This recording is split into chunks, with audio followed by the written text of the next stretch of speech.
Hello, chat. Welcome to another Dehon stream. My name is Dehon. As you guys all know, it is time for VOD reviews. So without further ado, let's give some of these a look. Gotta change the game as well.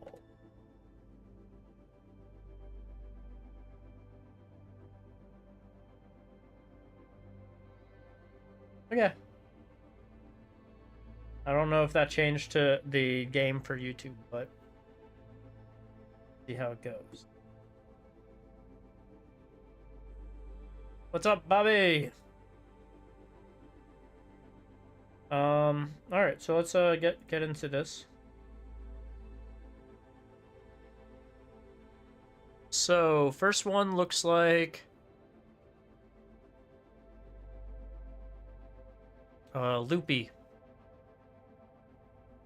I played Ryan in this game, ended up getting a lot of blame anytime something went wrong, wondering what ways I can improve positioning, and knowing when to play passive or aggressive. I'd really appreciate it.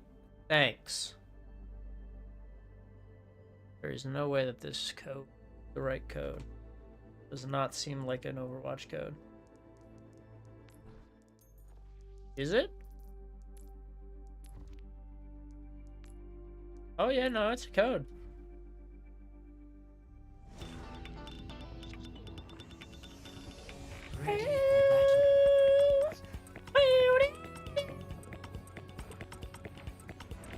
Wow, wow, wow, wow, wow, wow, wow.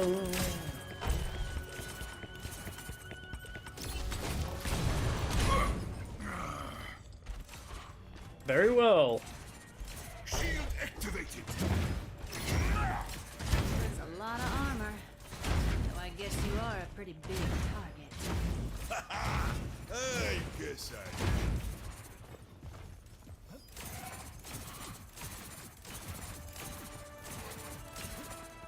5, 4, 3, 2, 1. Attackers incoming. Escort repeated. I'm sorry, can we go back to what that fire strike was? Attackers incoming. Escort the Okay, payload. generally a good spot to fire strikes, and nothing wrong with that.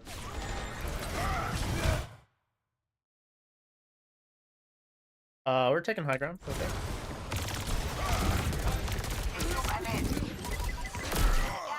Yeah, our team already got the Doomfist. This is actually really good. I'd probably end up staying up here.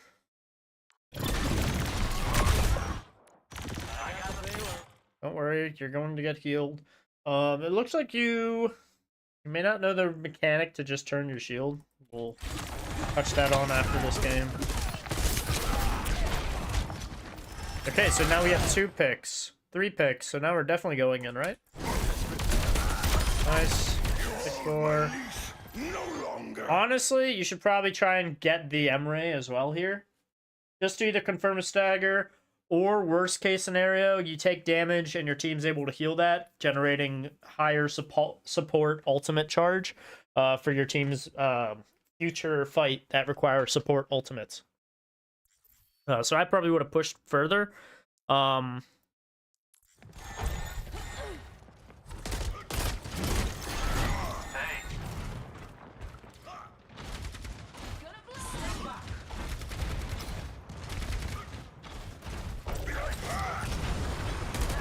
Yeah, this isn't bad.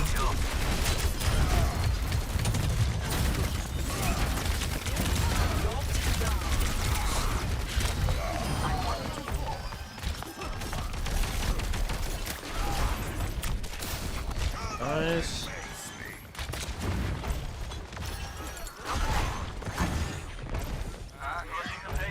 Okay, here there's no one firing anything, so instead of you fanning your shield so much and keeping it at 447 health, you should probably just wait, let it charge a little bit, so you have a full health shield for when they actually do decide to start pushing. Because you without a shield is going to make it very difficult for you to actually hold any space. Like this. But yeah, you could have had probably a full health shield for this entire hold section, but yeah, you've just been like fanning it rather than just letting it charge, especially when they backed off. Looks like that you guys cap anyway, so no worries.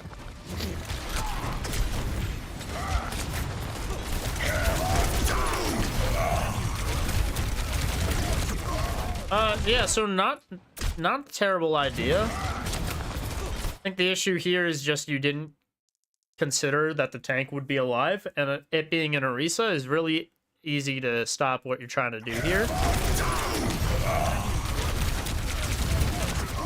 So, yeah, unfortunately, your best thing that you probably could have done is just use your fire strikes, and that's probably the only follow-up that you could have had.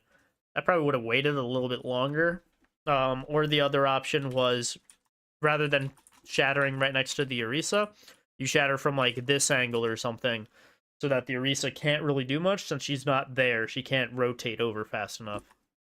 And you are looking as lovely as Oh ever. no, the gift's not there. Yay. Thanks, Saf, for the big sub. Not sure why the gift didn't pop up. A little unfortunate, to be honest. Because the message is too long? Oh, okay. Yeah, I guess that makes sense. We're outnumbered, by the way. I got the payload, don't worry. What's next?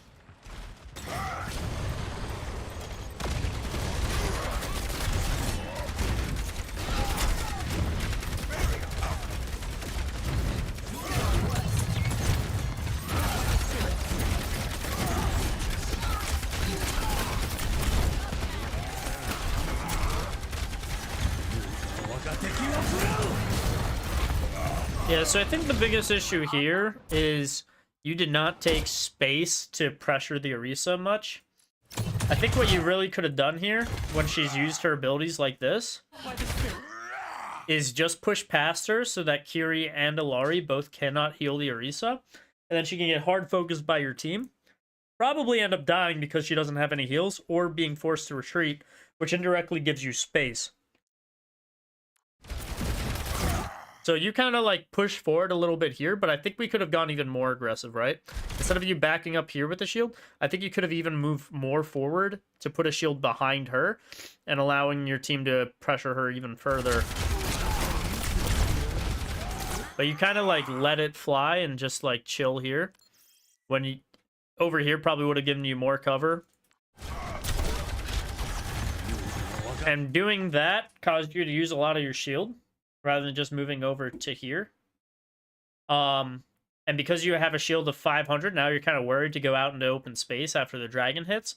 But if you had more shields health, you probably could have dodged this dragon by going into the left side.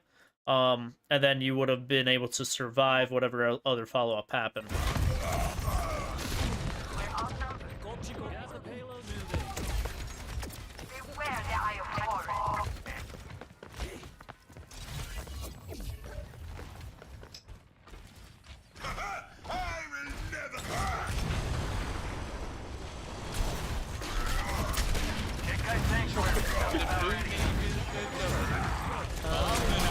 Come on now. Come on, that's my boy right. Go step me up. Thank you, Seth, for the dap me up.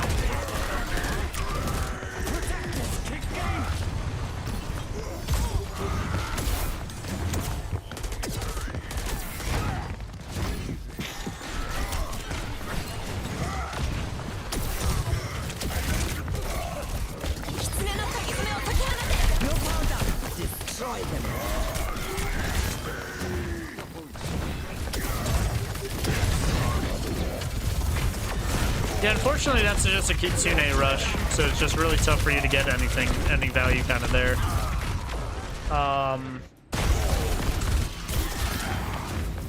Honestly, your option here probably was not to chase in the Kitsune ultimate, because you probably wouldn't catch it, but instead to go after someone like this Hanzo or this Alari, especially because we know that they don't have movement, so we probably can actually confirm a kill faster than a Kiri.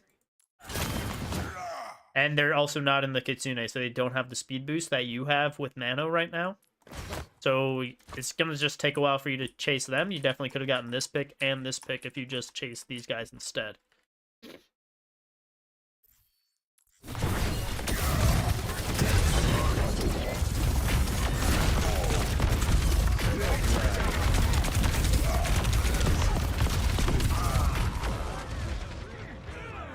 Unfortunate though. What's up, Blue? Team kill. Anna's right. And my ultimate is ready.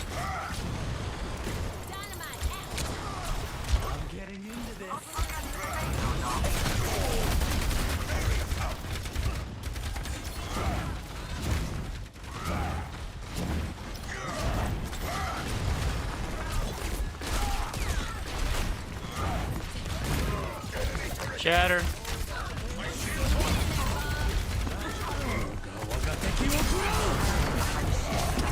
We are also really bad at sidestepping these dragons.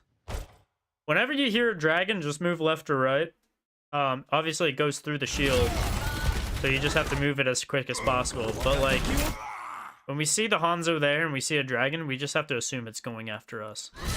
So, obviously here, your options were to either move left or right into the payload. And it looks like you kind of just stayed forward a little bit on it.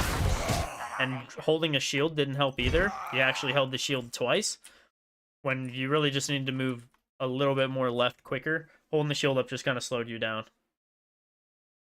When I get to yours, you want the usual, but also check up on whether you're matching your team's pace. I decided to do the rest yourself.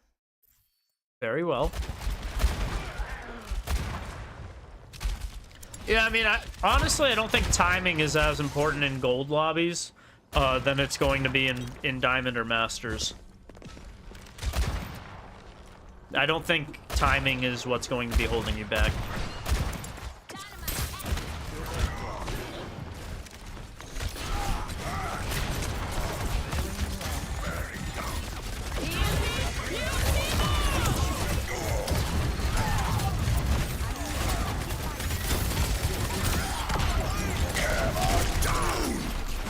Big. Okay. Hey, why are we focusing two different people with these fire strikes? You get 3 when you hit this, right? You have 3 fire strikes. So why don't you throw 2 at this guy and then like 1 at one of the supports or something? You should definitely try to confirm a kill here rather than what you do, which is 1 for each person, and then they get up and now they're both alive when you could have had one pick there. Maybe even 2.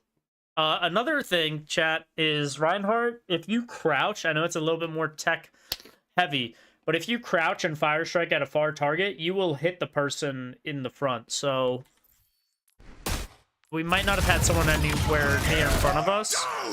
But say if we were over here. All right, we hit that. And then I see you aim at this Alari. If you crouched and shot, your fire strike would actually graze the ground, and it would hit this M-Ray in front of you. So you'd actually probably confirm the M-Ray here if you crouched while doing that. If you aim both of those at the Alari, and with the second one being a crouch fire strike, you actually would have gotten 2 picks, and then it would have just been a Hanzo alive. So that's something to consider as well. I know it's a little bit more mechanically heavy, but...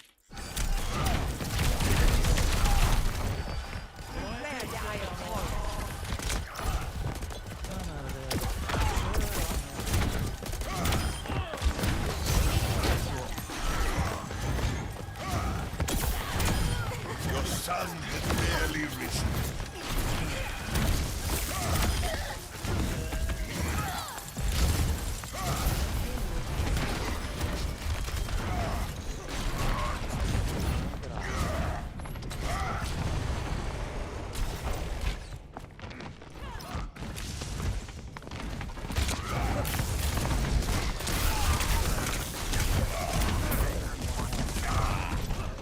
Yeah, so here is simply just, you decided to go into a small room where your team can't see you. And then you decide to attack, and you don't have your shield up. So you actually get ballsy and go for 2 fire strikes there, when you probably should have just gone for 1 and been glad that you got ult charge off of 3 dudes. And so now you get so low that you end up just dying. So just don't go into places that your team can't really see you. And if you do, be very sparing of your health, because otherwise, yeah, you're going to get picked early, and it's going to be very tough for your team to push in. Yeah, it was at 67 ult charge now, wasn't it?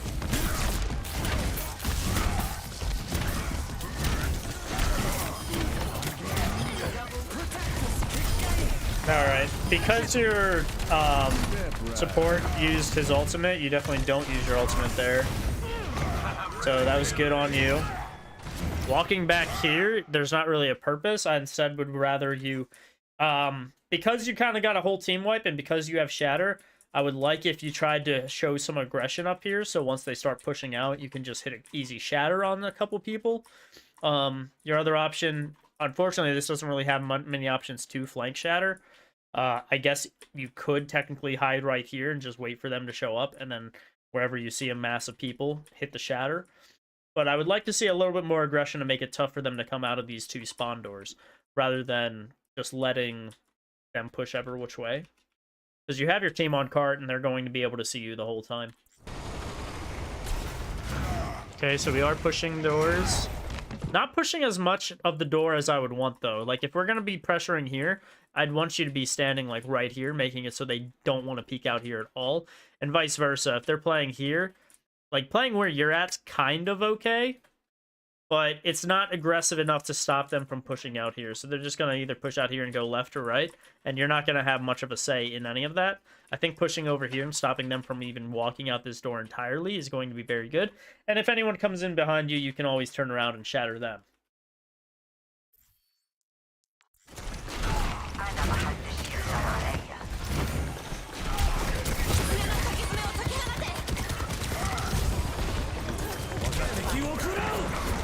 And, oh my god. I thought we were gonna catch another dragon. I mean, we ate half of that.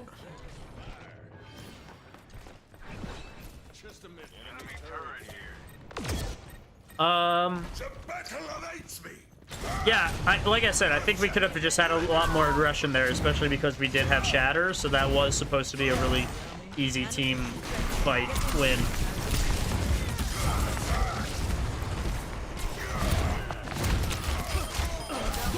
Okay, looks like we're good. Bob goes in. With Bob in, we can even be more aggressive. Playing over here is good. I would just say with the team wipe, you should try to listen to footsteps, because you're going to hear footsteps on who's coming out of which door, and from that, you can react to which door you're going to go to.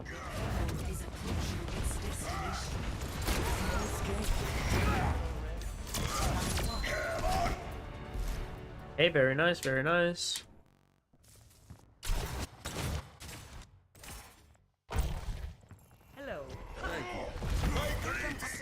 Okay, so you do know the...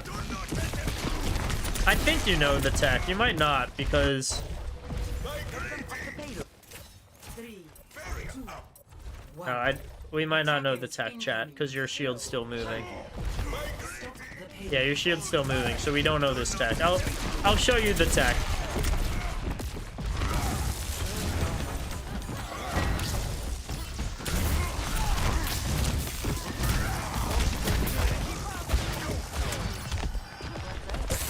I like the idea, though. It's the right idea.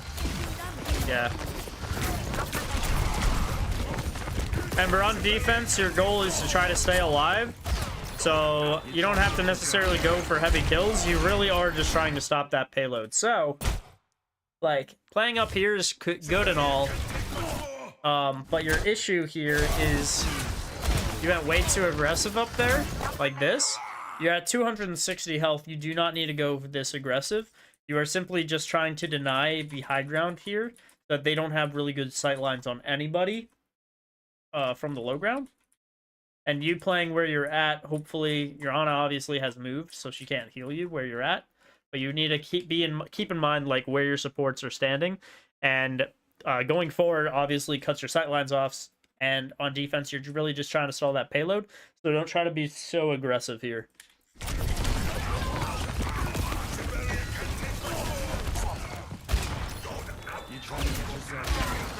Find us a And then honestly here, instead of you going out here into the open, I probably would have actually dipped into the tunnel so we can grab this mega and then make our way back to the fight. You also have a low shield, so obviously your shield broke, and that's why we're going to take so much damage here. Versus the tunnel, which has cover and the enemy can't see you. And there's a health back in there, so it just would provide more survivability. Probably wouldn't have a broken shield, so our shield would regen faster as well.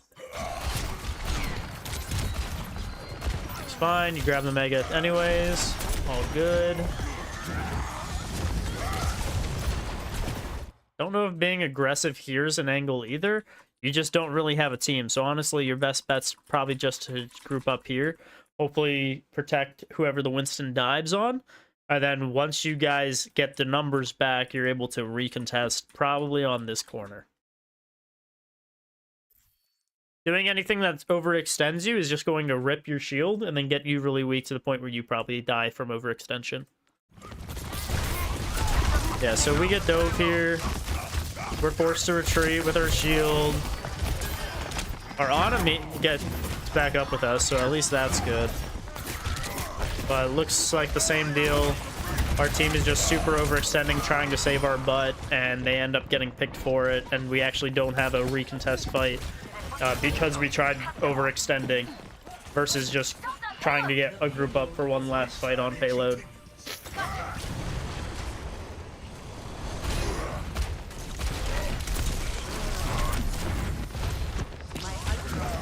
Okay, so this is good with cover usage.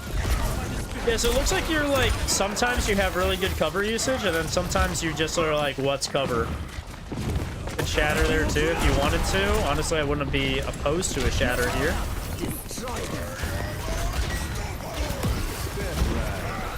Yeah, I don't know actually why we don't shatter there. I mean, we got the Winston, and then if you shattered here, you would literally just stall them out for some more time.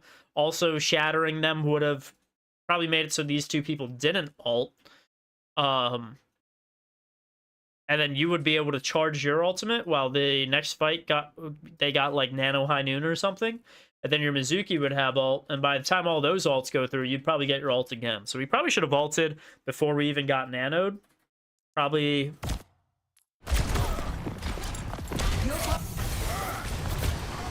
Especially because we are level 2. You did not pick a level 2 perk yet, which could have been your stuns get fire strikes, in which case you can shatter and you'd kill all these guys with your fire strikes. So we hesitate. We don't shatter here either. And then like we get nanoed, and we probably still could shatter if we wanted to. But then he high noon, so we probably shouldn't shatter. And then it looks like you're just going to really overextend yourself to the point where you end up dying here. Maybe not. We pin out. Yeah, we pin out. We might still die. Yeah, Winston is no joke. Yeah, so like if you're going to go for something that aggressive, you might as well have just used your ultimate to, again, have it so that your Ana didn't use her ult, your Cassidy didn't use his ult, and your Mizuki would have had his ultimate charged the next fight. And then you would have had 3 ults for that next fight, and by the time those 3 ults and fight ended up ending, you'd already be like 50% to your next ultimate.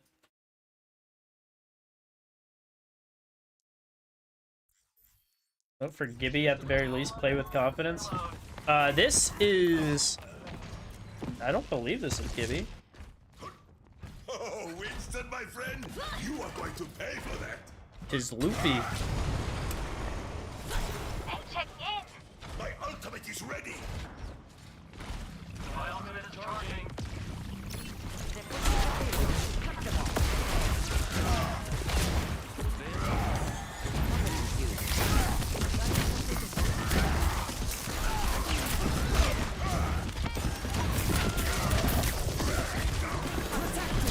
Yeah, I think here's another...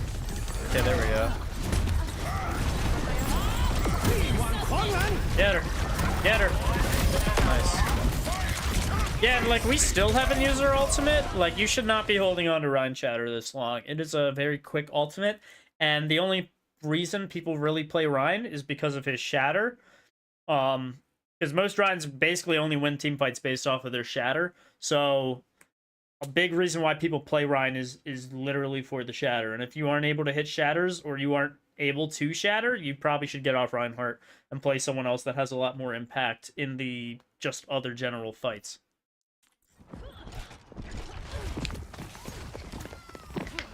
Get them off the payload.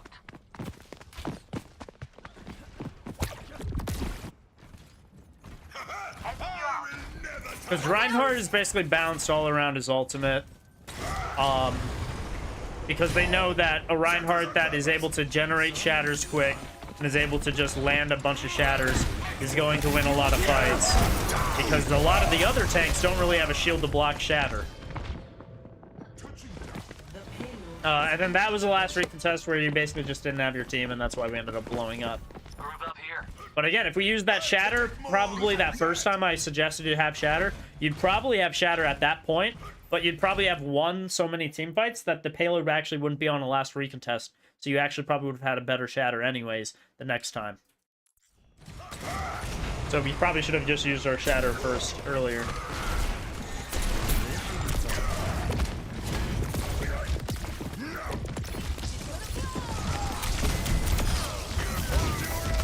Big fire strike.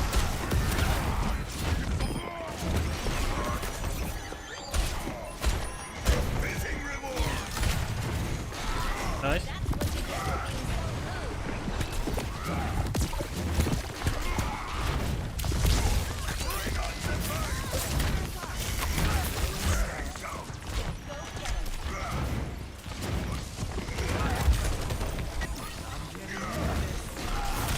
I think you also have a big issue with just like going out into open space. Like, what is a Reinhardt going to do standing here versus like if I'm trying to restrict them from going places and maybe I want them to come through this area? You probably actually want to stand over here to force them not to walk through this doorway, but instead to walk around over here, and then from there you can rotate over to them. Rather than standing here, where they're just going to stand back here, and the only thing you can do is hit them with fire strikes, and they will do a lot more damage to you than you will to them with fire strikes.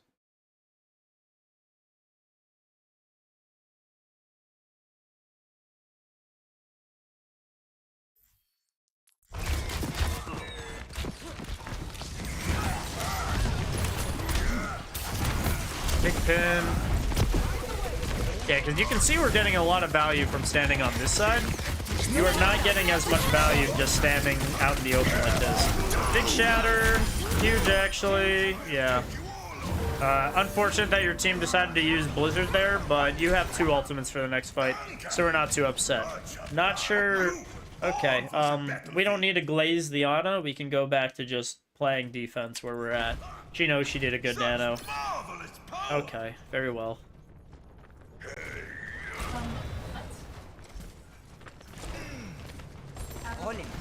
Yeah, so basically all of this emoting and stuff has made it so that they're able to walk straight in without actually doing basically any... needing to use any abilities or anything. So you've actually kind of, like, thrown by doing all that when you literally just could have resumed doing your thing and just ignored all of that. Because now you're forcing to get yourself to a good position, but they've already taken the space. It's too late for you to get back to your good spot. So now you're wasting your shield to try to get there. You're probably going to end up being forced back to here. And if you're forced back to here, your team won't have good sight lines, and so they'll be able to push in and pressure you. So all the time we spent glazing on, we actually threw the game a little bit.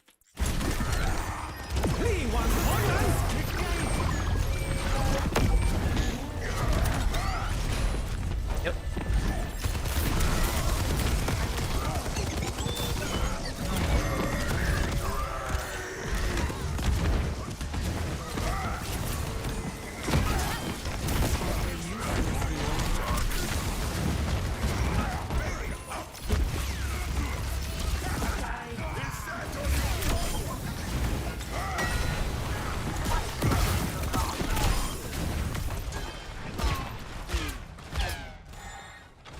Okay. Good ultimates from your team to hold that. Should go back to holding a corner. I don't like the corner that you are holding, though. I would much prefer you play over here, not to mention this has actually great fire strike potential. There's usually always 1 or 2 people standing through this doorway that you're able to hit with a fire strike. And then again, you can always rotate back to here afterwards. Your Ana's also up here, so she's going to have great sightlines on where you're at. Versus if you're playing more here, it's going to be a lot tougher for her to actually heal you. She's going to have to play either out here or have to drop down to here. Ana playing on low ground with the same level as you probably is not great because she then is more vulnerable to a tank. So...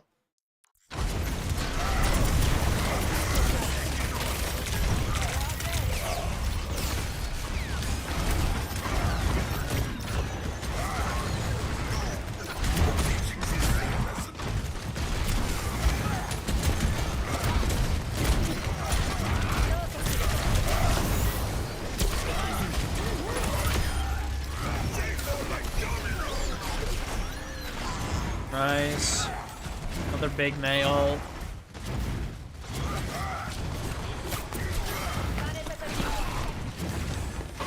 Okay.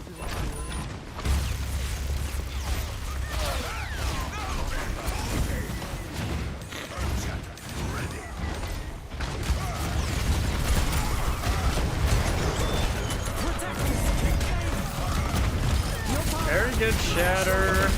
Or counter pin. Way to get yourself in the cover there. That was very good.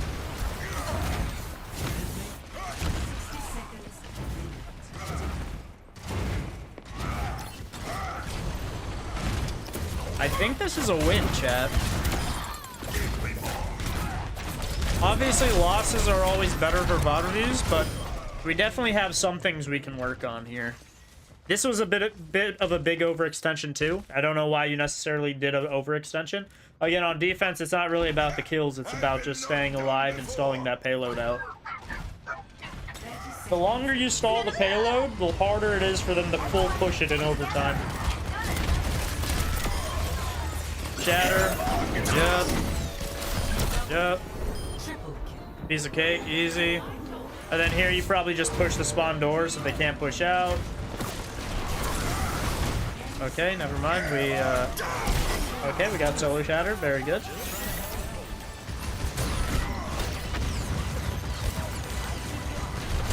Nice. So yeah, I think a big part of it is taking the space. Shield management was a bit of an issue. And then yeah, just like making sure we're using our shatters. I feel like there were a couple times where you just had shatter, and had you used it, you probably would have won the team fight, honestly. And then you would have had your teammates' ultimates for later. I mean, at the very end there, we saw you using shatter a lot more, and that was obviously working to our advantage a lot better, because then every time we didn't have shatter, someone else would have an ultimate to carry the next fight. So I would like to see you do that a lot more than trying to hold out shatter for like a golden opportunity. Because in higher lobbies, it's not necessarily going to be a golden opportunity with like 4 people all standing there waiting for you to shatter. It's going to look more like 2 people are there and you can shatter and get like 1, maybe both of them. But yeah, hope that stuff helps. And as always, happy climbing. Next, we're going to look at Gibby. Hopefully this is a working code. Replay already exists. Okay, that's good, usually. Gotta figure out which one it is. 7XA307. There it is.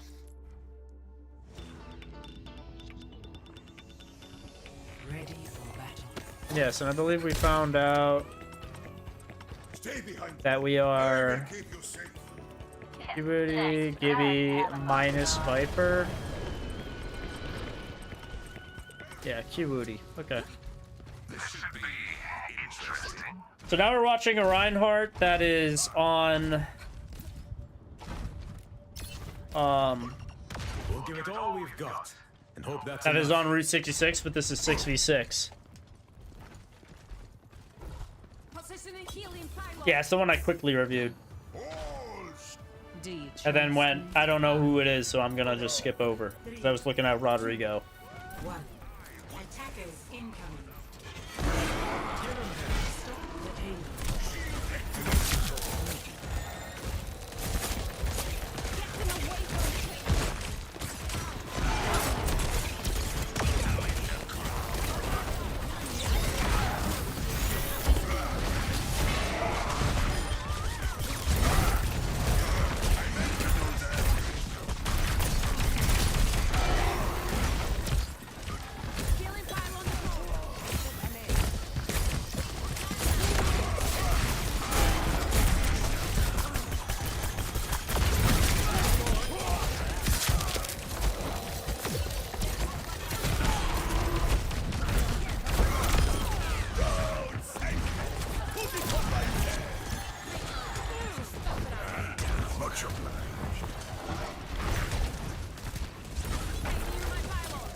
Here they come. Get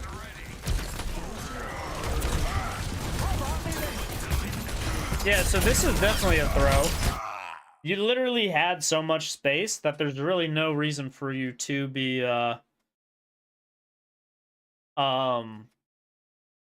you really have no reason to go in there. Like I said to the last guy on that played Ryan on Route 66, like, on defense, your entire point is to stall the payload, and you have done a great job stalling it for already a minute.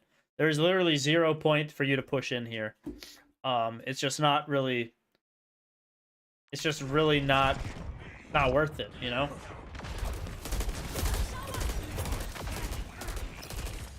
The payload's moving. Oh, whoopsies. Moved it to the wrong person. Nano boost administered.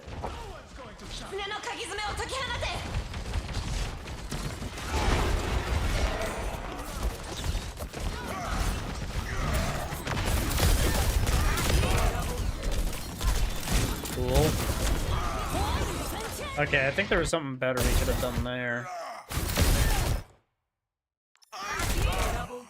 Wow, we actually got melted real quick.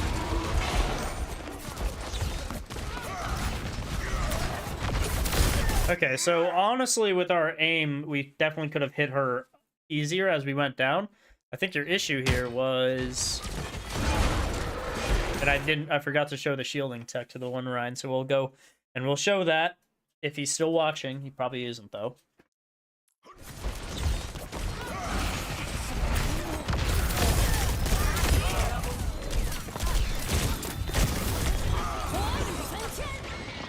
That was a little bit of a, just a hit issue, though. Reinhardt's hitbox is actually a rectangle. So when he's turning at a 45 degree, he's actually going to hit more in front than if he's just facing you. So we definitely could have hit that Kiri if we angled it correctly. We just did not.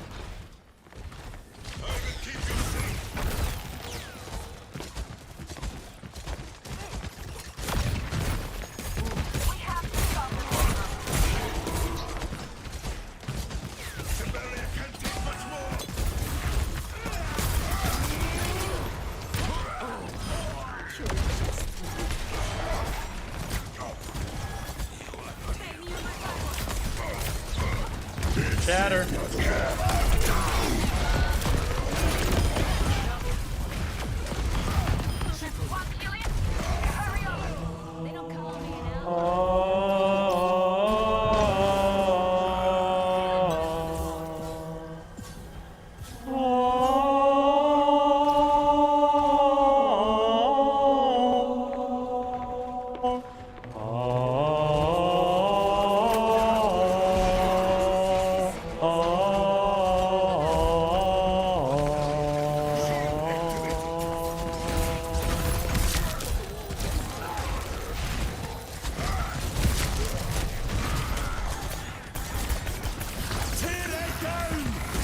I also don't like how much open space we're kind of in. I mean, even here, like, where's the cover that you're playing around? Like, you're not playing in the cave for cover. You're just playing right here in the road. You're not pushing up to that corner for cover. You're just playing right in the road. You're not playing over in this doorway for cover. You're just playing right in the road. Like, it makes... It's kind of obvious why this hazard ult kind of just gets you, because you're not playing in any sort of safety.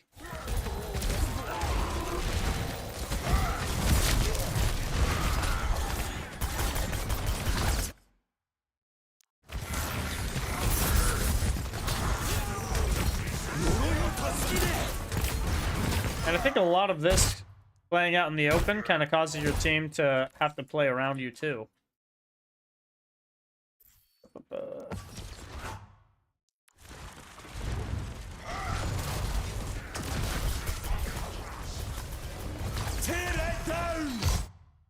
Yeah, I think based on your positioning is why they're all kind of standing behind you too. If you're playing more on cover areas, they probably won't be standing here. They'd probably either be more so in the building because you're in the building, Or if you're playing back here, they're not going to stand over there. They'd probably be more over here. And even in that case, if you're standing over here, you might actually not get hit by this hazard ultimate. You'll be able to dodge it, and then you'd be able to help protect everyone that did get in the hazard ultimate. So I think a lot of this is just because you're kind of in a really bad position here, rather than playing any sort of cover anywhere else. That kind of forces your team to get hit by this hazard ult.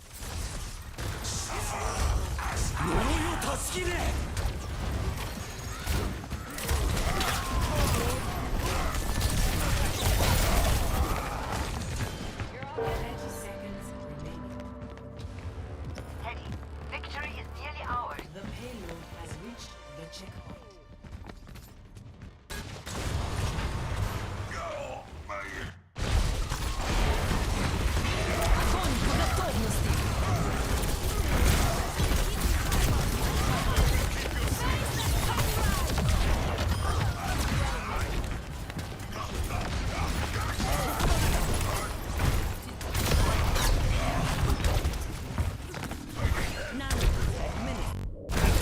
Yeah, I mean, even here is an instance where instead of swinging your hammer, you should just bring up a shield immediately so that you have some protection. Because, one, you've pinned a squishy, so they're already dead.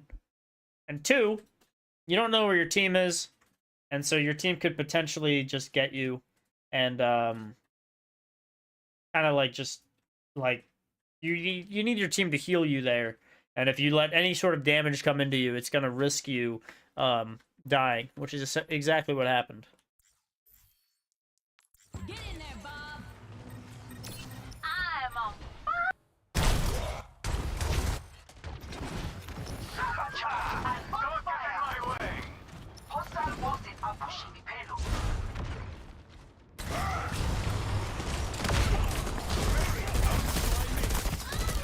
Yeah, here's just a classic scenario of I didn't group up with my team, I just charged a point, and that's why we die there.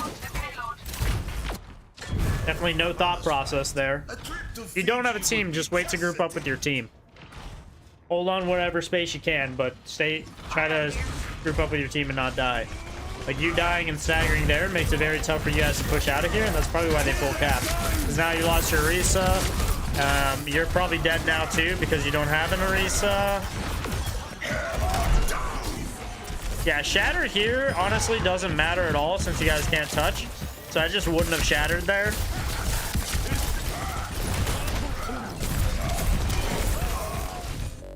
And that's another stagger, you know? Welcome, minus.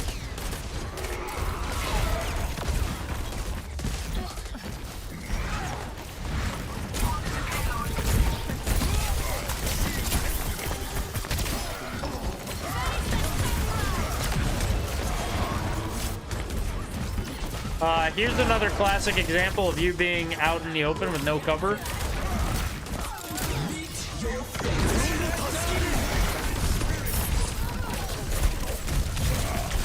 Like, you just have no sense of, like, where I should be standing.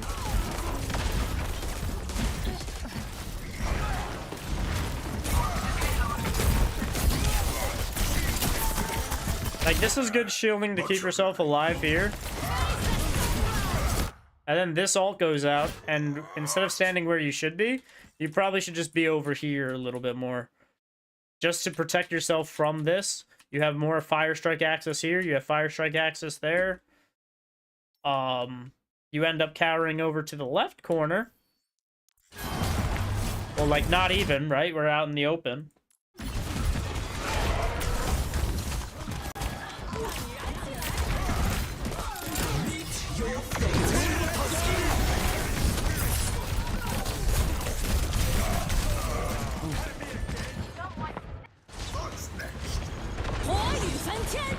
Yeah, then here's just more staggering. I think the defense, we can say a lot of it chalks out to literally just staggering.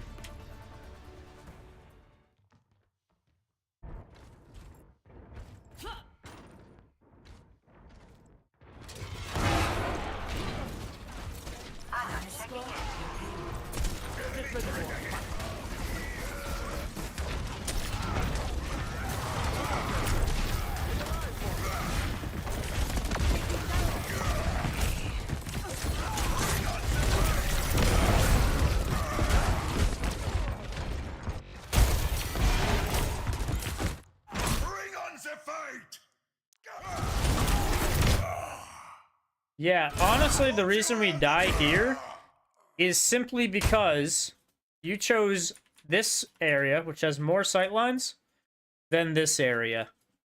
This has a Kiri and a Mizuki, both able to see you and shoot at you.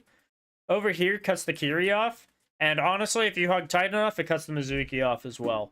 So you just chose an area where they're going to have as much sightlines as you do, and most people in the game do more damage than people. So you chose just to stand wide instead of short. Like, if you just stayed where you were and were able to just hit Mizuki and Ryan, you'd be fine.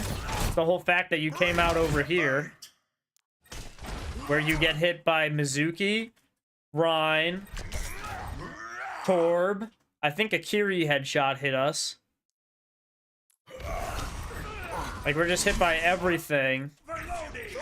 To the point where we try to throw up a shield, but it's too late because the Mizuki ricochet, or I think bleed mechanic kills us. So you gotta sit over here. And, hug this. 66 is chaotic watch? Yeah, for sure. But that's alright. That's why we only focus on one guy.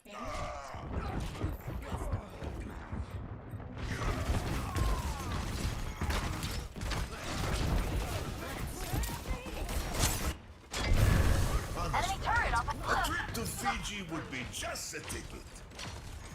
Enemy contact. Sigma, present. Try your best not to catch fire strikes as it gives the enemy Reinhardt charge.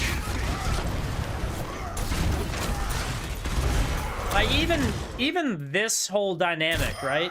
If you got 2 picks, so you guys should be good. But even choosing where you decide to stand to duel this Reinhardt is a little weird for me. Like, why are you choosing to stand out in the open to duel the Reinhardt?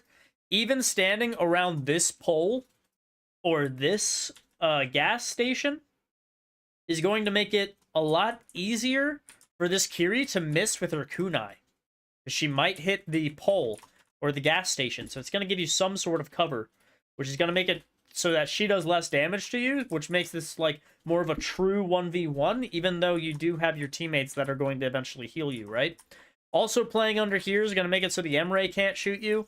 Like, it's going to just save you from so many other shots. But you decide to just fight him out in the open, where it's going to be a lot harder because you're going to be taking additional damage.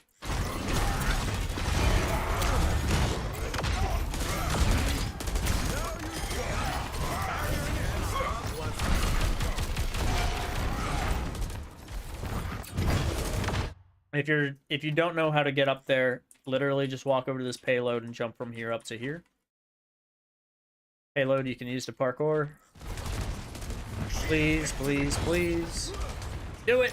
Hell yeah. Yeah, you can push up there. You should not be scared. You should push up there. You push up there. Yep. Yep. Yep. Yeah, you see, it took you way too long for you to get there. By the time, if their Reinhardt's here, you're definitely not going to want to push forward. But if you're here, their Reinhardt's not going to want to push forward. So you need to identify that early on and take the free space, because this was free. You could have made it here and taken it, but you took way too long not knowing if you should or not. And because you did that, they're now pushing out of here like a rapid river coming out of a dam. Because you did not block it.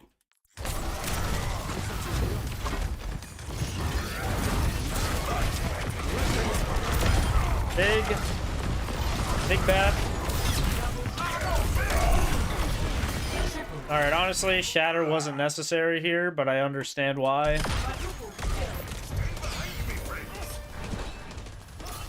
The reason why Shatter wasn't necessary is you already got 2 picks. There's no way they were coming back to recontest. And you're the only ultimate for next fight. So if you had it for the next fight, you could have potentially won the next fight with Shatter, and then you'd have the rest of your team ultimates for the next fight.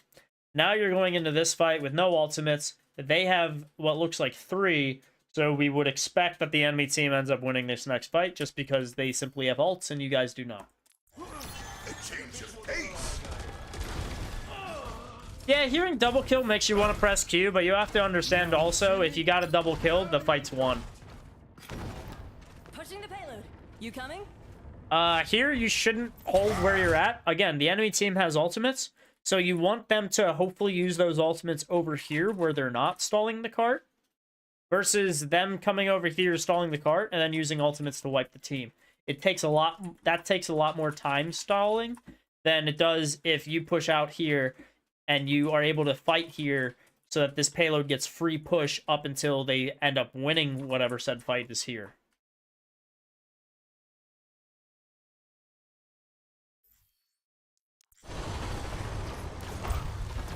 Barrier activated.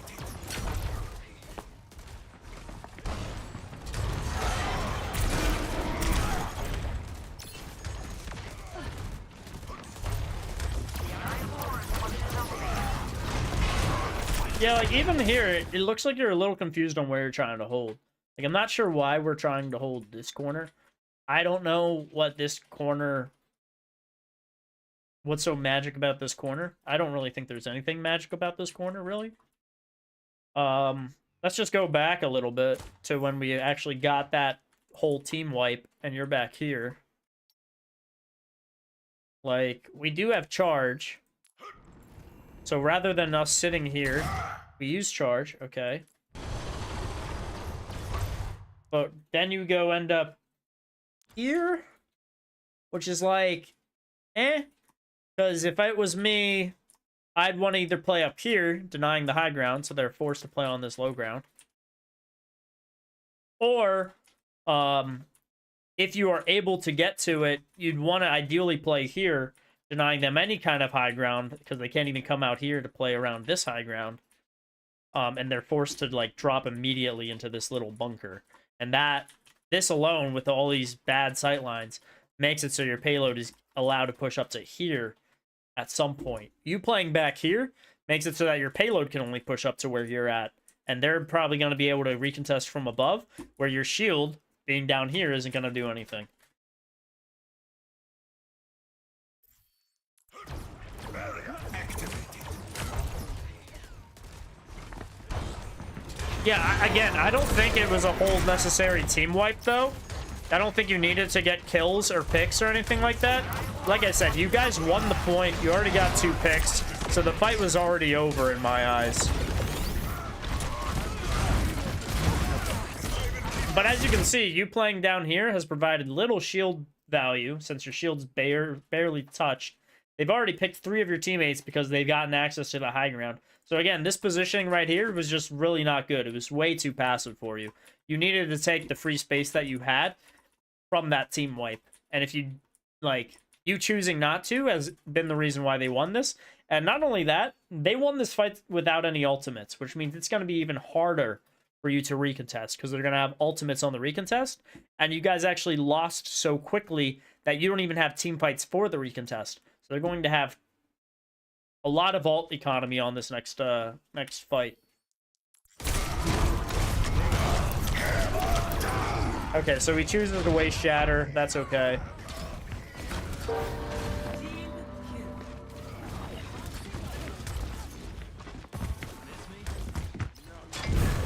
The battle awaits me.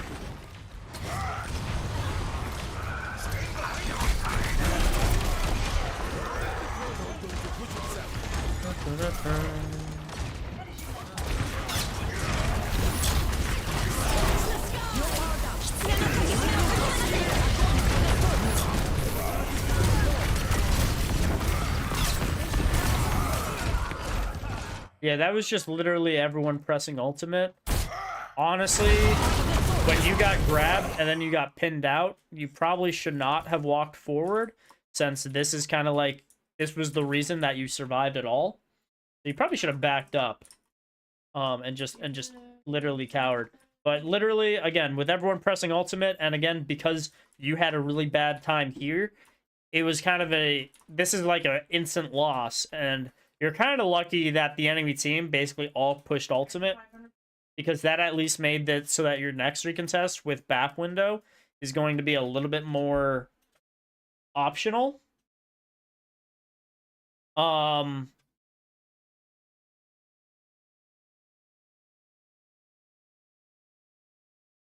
So yeah, I think literally you're lucky that they decided to use all of their ultimates, because if they actually staggered their ultimates, it would have made the recontest even harder. So at least you're lucky with that. But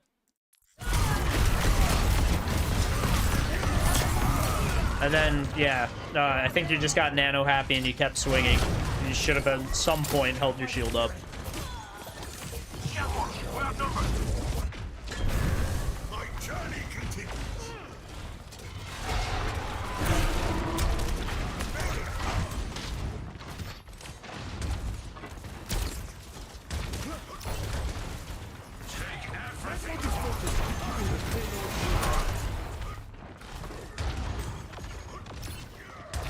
I like this. I think this is good. I think this is good, but I think you're even hesitant here, right? Why are we taking the time to stand in a choke when we should walk past the choke and stand at least here? Here, you can still put a shield up to shield people from going through the choke, because your shield here will block here. But for some reason, you're like, I'm going to stand in the choke. And it's like, okay, they're going to spam more stuff here that's actually going to break your shield and threaten your team than if you just stood out here a little bit more. Not to mention standing out here, I don't know about you, but if I'm on the low ground and Reinhardt is above me, I get pretty freaked out because the Reinhardt could drop on me at any point. So that's going to force me not to play where I'm at, like this Kiri here, but I'm actually going to like shift around and try to play somewhere that he's not, and that's going to force me to rotate. And most team deaths, most character deaths happen when they are in mid-rotation, when they're moving from a great position to another great position, because in that whole time that they're moving, they have to unfortunately be out in open space and in a bad position.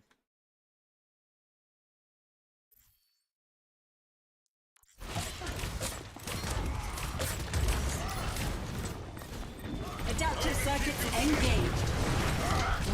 Should have counterpinned there. Especially because Echo has less health than Reinhardt does when she dupes. So you definitely would have lived, and she would have gotten transformed immediately. And then here is just unfortunate that you get caught out. And so, oof. We also did just watch a Reinhardt that was like flat last game. So, could have picked up on some pointers for that one as well. Ultimate is ready. Here looks like we're grouping up. That's okay. Looks like you're trying to protect your bat.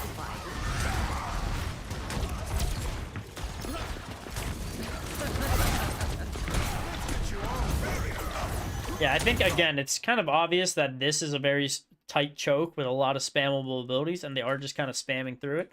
So I really don't think this is for you. I think over here, there's a lot less resistance that's stopping you.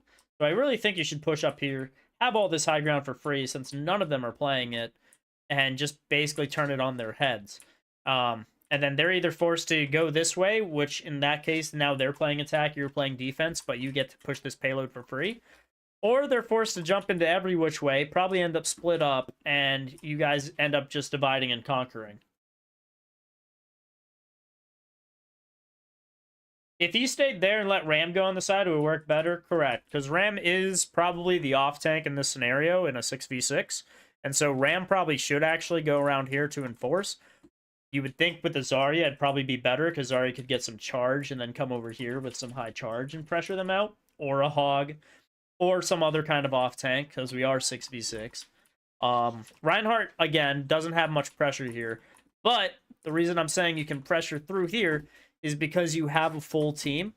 And your Reinhardt's able to bring his full team to this high ground and pressure the enemy kind of here, with them not really having much options to go around.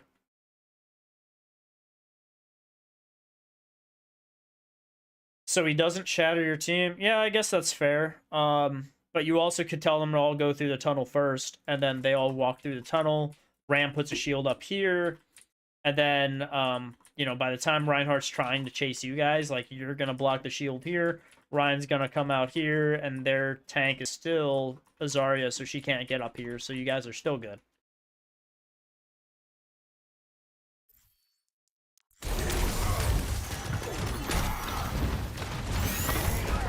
Yeah, that makes sense.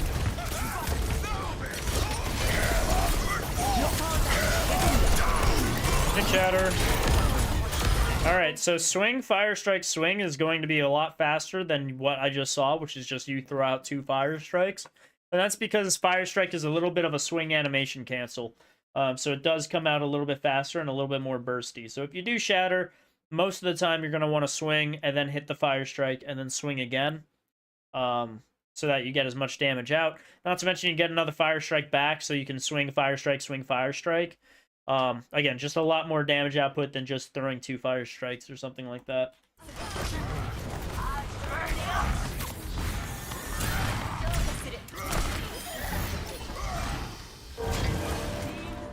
I do have some of those examples on my YouTube channel, where I have a quick Reinhardt tips or something like that. It's like a 3-minute video. I thought it was pretty informative, but what do I know? Okay, so we can see that you're being a little bit more aggressive with your positioning. I still don't think this is necessarily doing much. Don't know why you're kind of sitting back either. Good pin. We had to know that the enemy Reinhardt pin was coming. That's usually what happens. If the one Rein pins, the other one will just follow with a pin because it's easy to hit a Reinhardt that has already used a pin. But yeah, I really don't like the whole... So we get the full team kill, and then instead of us actually doing anything, you decide to sit on cart. I would much rather you get up here, you pin over here, and you kind of pressure them, much like they were doing to you back here, stopping you from coming through this small little choke. I want you to do the same thing, but stop them from coming through this small little choke.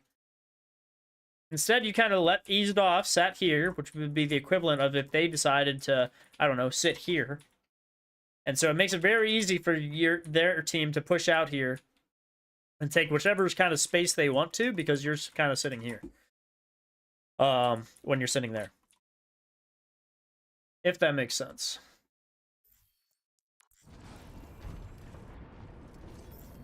Yeah, like, what is this? So yeah, they push out. You're like, oh, let me hit some fire strikes here, which you could have done if you were playing up here anyways. Activate. And then even here, like, playing here's like, yes, you're able to hit fire strikes, but that's all you're able to do. If you were at least under here, you would pressure this Zarya, this Kiri, anyone that decided to drop.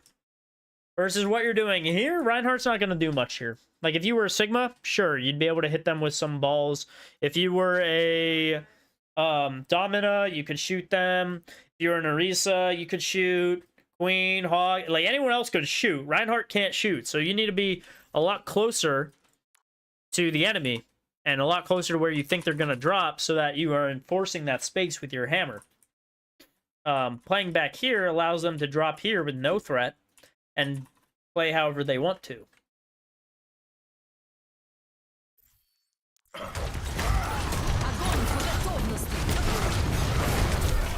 And then, yeah, your option there would have been after the pin, you literally go over, I think, over here, just because he might have not been able to hit you on the rock.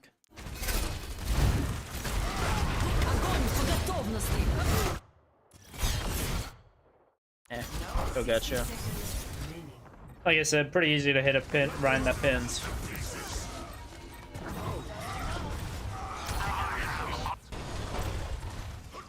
Okay, looks like our team wins that anyways.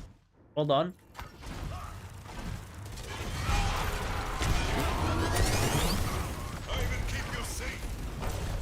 Same deal. What are we, where's the...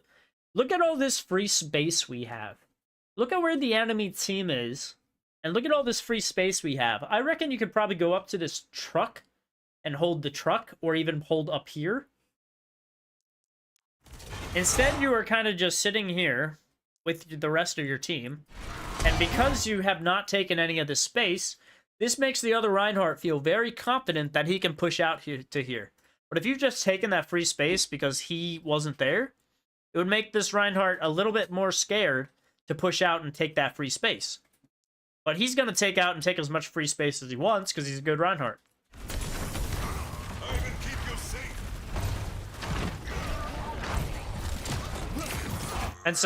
And he's also at half too, so you definitely could have been out here and just like really weakened the Reinhardt. But now he's got a footholding on this corner, which is going to be very tough to knock him off of. And we're still waiting on you to find your corner.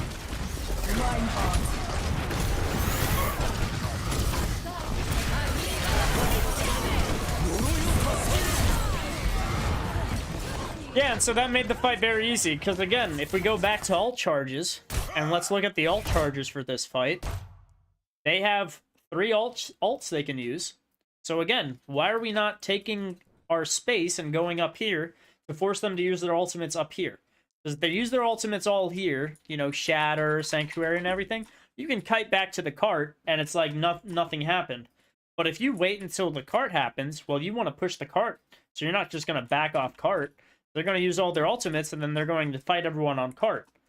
So you need to take as much space as possible, so they have to knock you off of here with ultimates. And then you can potentially kite back to your team, and then you can push back in once they've used all the ultimates. But it looks like you are just scared to take that free space. I will keep you safe.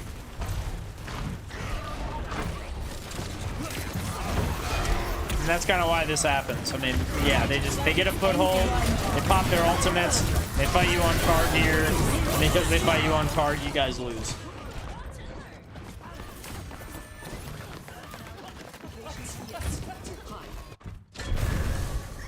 I've been knocked down before. Fall back.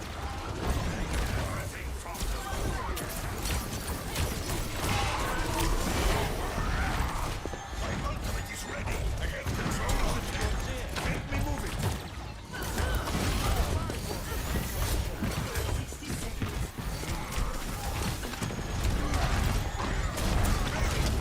You're powered up.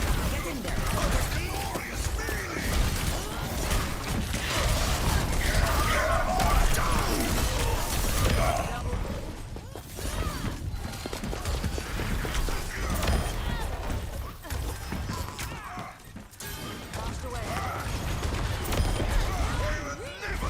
Nice. Same deal that I told the Plat. Take the free space up here. Stop them from coming out. And it looks like we're not going to do that. Good counter pin. Very good. Nice.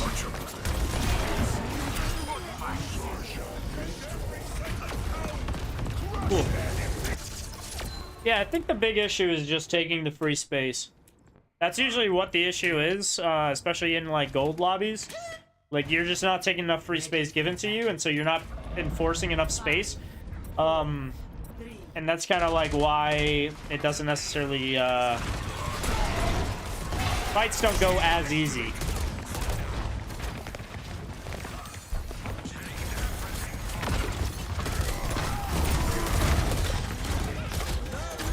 Should we hold the left wall a little bit more, so that's good.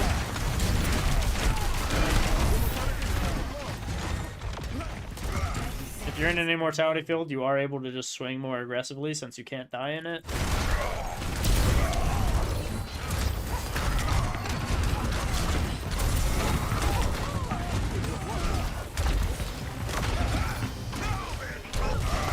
Yeah, there was just a simple shield was turned to let Zarya hit us. Otherwise, I think our Ana had us on the heels.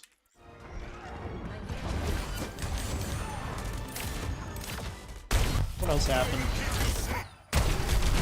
You got yourself pinned. That wasn't good. Yeah, getting yourself pinned there wasn't great.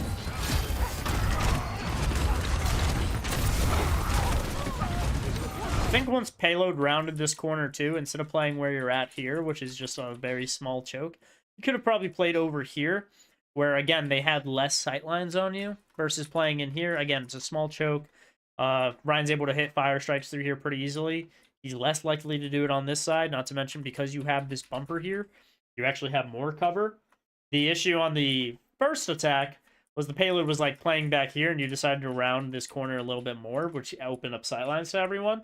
Whereas playing like here would have been better on that scenario because of where the payload's at. But now that the payload's out a little bit more, you can play on this bumper a little bit stronger and have full team sightlines on you versus playing over here is actually, depending on where your team is, if your team is playing back here, it's actually going to cut off some of your team's sightlines.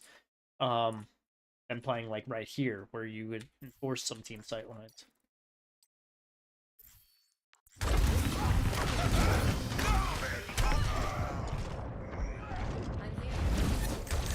Yeah, I can definitely see the issues with playing corners.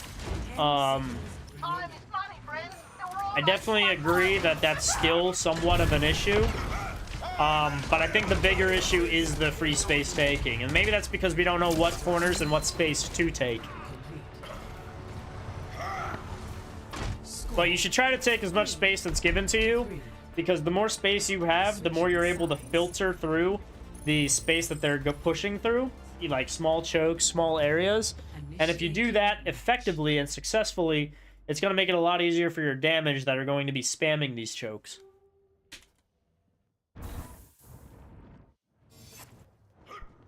Ready for battle. Okay, so we're holding here, and this is good.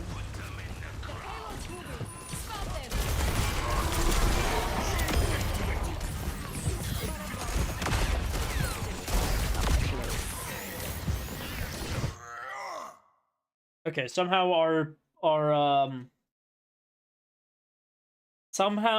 Bastion lived. That was actually good.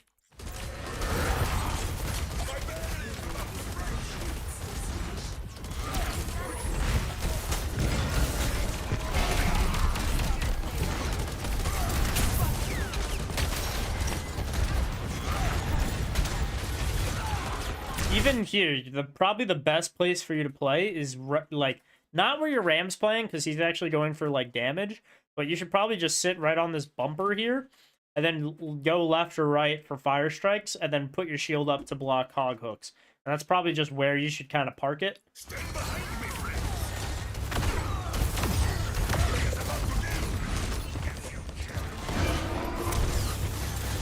And then here, yeah, you're just using that shield a lot. Like, look at how much we end up, like, blocking with our shield here. Like, maybe. No, the Malga can't even see your team. So, like, putting your shield here is probably not great because you are at full health. Like, you can take some damage. And again, like, you could probably just play right here and be safe anyways. So, you don't need to be where you're, like, drawing your shield up like this.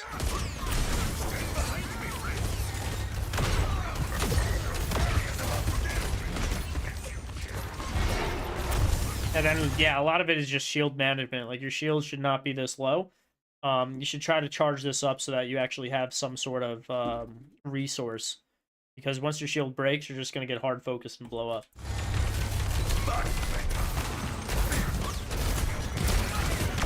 Ryan, no shield, can't do anything. Pin's back, maybe? Nah. Good block on the hook, though. But yeah, your whole team's kind of blown up at that point. A lot of that was shield resource management, I think. So, but yeah, take the free space. Free space is you should always take what's free. So, take that free space and make sure it's you end up grabbing it. You know. All right, now we're looking at Tracer again. Gold. I want you to highlight every bad decision. Isn't that what we do anyways? All right, well, about the flanking hog, that was actually probably your Ram's job. Your Ram should have handled that hog. What you could have done is where he was at, and let's actually go back and show some Rhine tech too. But where he was at, your ram could have either identified when he went through the tunnel, or you, having a stronger shield, could have chased with your stronger shield where he was going and cut him off. But yeah, one of you either should have chased after the hog when you saw him go through that tunnel, or like you guys didn't even, I don't even think you guys noticed that he was rotating there. Like, if you had to pick up on it quicker than when you did. Like, you can't react to it. You have to be proactive about it. See that he's going on that flank, and then, like, go to match him there. So it's not a free flank. But it looks like neither of you guys basically recognized that he was flanking, which made it very, very difficult. Alright, strange. Alright, so... some quick run tips. I know I cover this in a YouTube video, but this is, you know, some more stuff. So if you're holding shield, you can hold down your mouse 1, and then you can rotate. And so even though my shield is stuck in one position blocking, I am able to see where my team's at. So this is good if I'm trying to catch, figure out like where the team's coming from without having to do this and kind of give my position away. And just do it from this angle. Do it from, yeah. This is probably the best angle to do it. But you kind of get what I mean. Like, you can just do that. Other thing. So I don't know if this is actually going to connect or not, but he actually swings further at 45-degree angles. I am not hitting this bot. Go a little bit closer.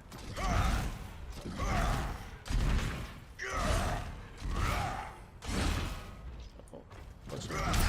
Oh.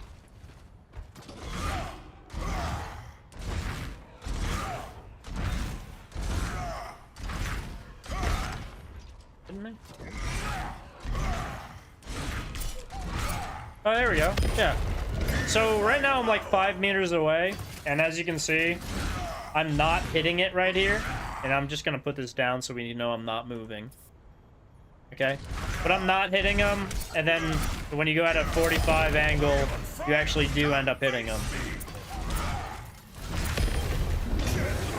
I think if I'm here, I don't hit him. So yeah, not hitting. As soon as I go here, I hit. Okay? So he has a very slight... And it's also a lagging hitbox, right? So I can do this. And as long as I'm somewhere... If he's somewhere across my screen, it will connect.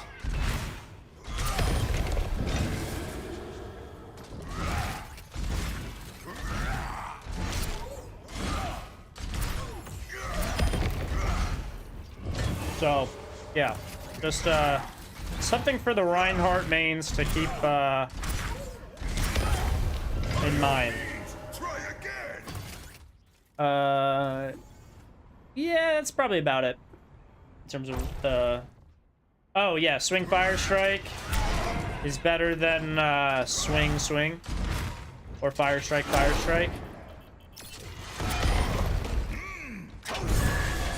As you can see, the swing fire strike just gets out a lot quicker, right?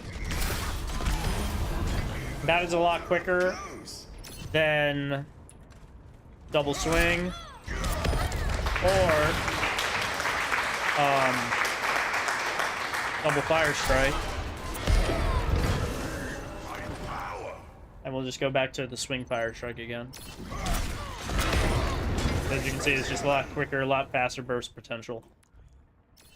Yeah, so those are some Rhine techs. Hope you guys enjoyed that.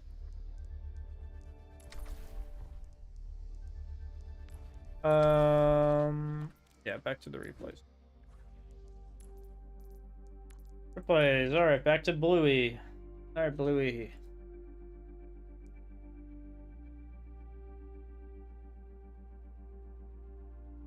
KA6QJW. Kings Row. Ready for Probably one of Tracer's worst maps, to be honest. ready for battle. Worst maps because flanking is very difficult to do on King's Row. It is very much basically like a one-way path, so it just makes it tough for her to get around. You're not exactly built for speed, Arissa. How'd you catch someone who's running away? I will provide a demonstration. Start running. Actually, I think I'll take your word for it. Yeah, honestly, probably most Tracers will play like somewhere up here, just so that they are somewhat behind enemy lines, and then if they need to, they can escape out here. I think you're going a little bit more of a safer route. 5, 4, 3, 2, 1. Attackers incoming. Back. Defend objective A.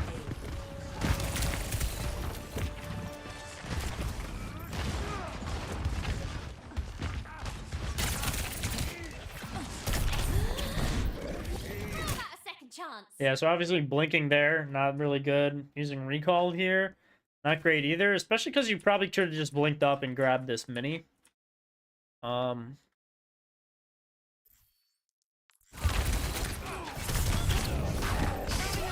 Yeah, definitely no need for you to blink all the way back to here. You could have just stayed on this side with this mini health pack and pressured from this side still. Remember, anytime you are going back to your team, you're basically giving up your flank potential, you're giving up your threat potential. And so when you're forced to rotate out, it's like, great, now the team doesn't have to worry about a Tracer in the backline, and they don't have to do that. They're able to apply more pressure on the offense, because Tracer just isn't that great of a frontliner. She's much stronger if she's constantly making the other team, enemy team, paranoid about their back line.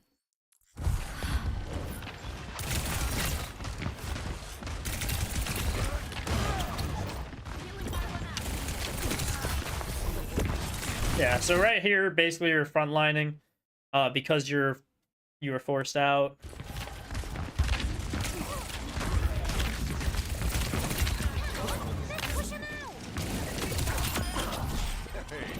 Good finish. I'm okay with the recall because you did get a kill. The only thing you have to watch out for is they do have a Mercy, so this Mercy probably is going to go for a res. Let's see if you do anything about it. You do not. Okay. Also, remember that they didn't have anyone here. Looks like your Cassidy does actually get the Mercy, so that's good. But they didn't have anyone there. So you definitely, other than the Lucio, which Lucio probably is not going to kill you in this rank. So we probably could have gone for the Resing Mercy, which would have been just a double kill for us, right? Cassidy's on it, so that's good, but he did not confirm it, the kill before the res went off. So he's going to probably end up dying to Reaper for this. Yeah, so he dies. Good news is Mercy's dead, so really the Lucio's the only healer, so... And this Reaper just went super in, so he's probably dead too.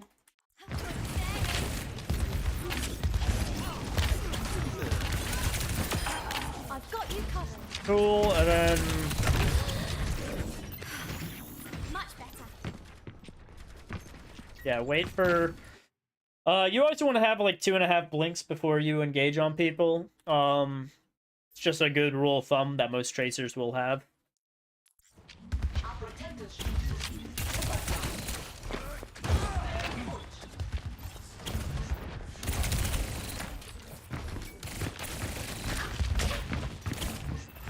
And like this is good too, because you pulled the Tracer, who's really a tank buster, off of where the tank's going to be.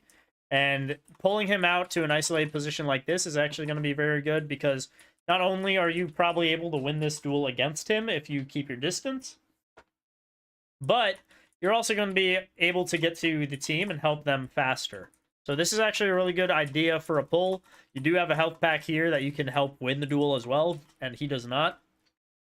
So it's actually kind of in your favor, and you can come over here and, you know, duel or help out your team if you need to, because you pulled the Reaper off. Unfortunately, you looks like you don't know where that health pack is. You decide to recall straight into him versus running away, which is a lot better option. And so you end up dying to him.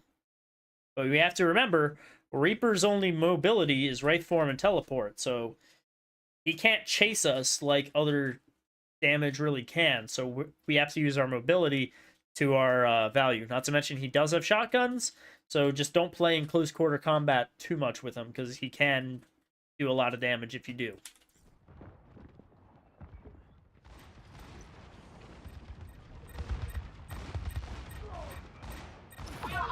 Yeah, it was a good idea. For sure, bad execution. Didn't need to use recall when you did.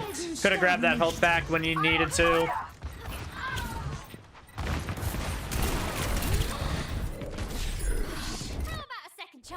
You also are using this recall a lot, especially when you're safe, right? Like, look at this, look at this, look at this.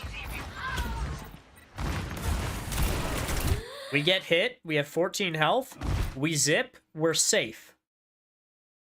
And then, we use recall, which is going to take us right back into danger.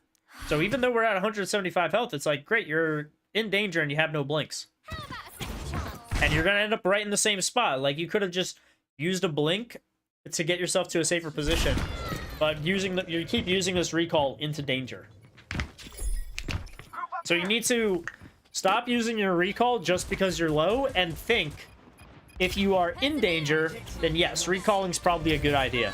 But if you've already blinked to safety, you should not use recall. You should find a health pack. Also, you're probably not going to realize this, but there is a door right here that takes you into here. So... Bro does not know that there's a door. So you're deciding to fight in a choke, which, you know, Tracer's not good at fighting in chokes. You probably would have been much better off playing around here, pressuring these guys on payload, forcing, even if you ended up playing way back here, at least you're forcing people to have to deal with you because you have not 1 health pack, 2 health packs, even if you wanted to, 3 health packs, and they're going to have to be chasing you forever. Where you're at right now, there's no health packs, and you're in a choke, and you're probably just not going to do a whole lot of damage because you're going to be shooting into a shield all day.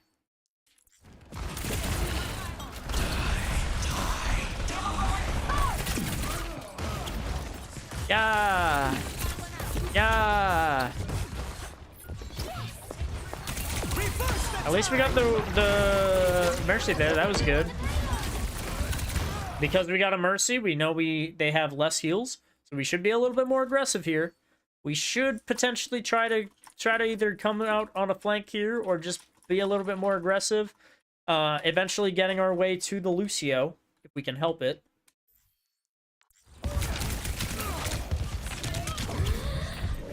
So you're just kind of... Yeah, you did get the Mercy. Or you could spawn kill Mercy if that's what your idea is. Where you're standing at right here is just, like, not really strong. Like, I don't know if you know what Tracer's fall off is, but she does basically no damage where you're at. You're basically doing nothing where you're at. You'd be a lot stronger if you did something more aggressive, and preferably on an off angle. And the reason we like off angles is because Sigma can't just throw a shield up and now you're doing literally nothing. If you're on an off angle, at least someone has to turn their focus fire, which is on the core of the team, to you over here, and they're going to have to deal with you a little bit. So...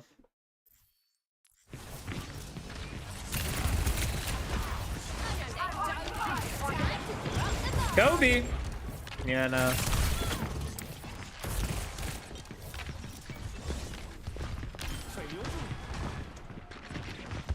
Okay, so now we're on a flank. This is like one of the first times we're actually on a flank, so that's good.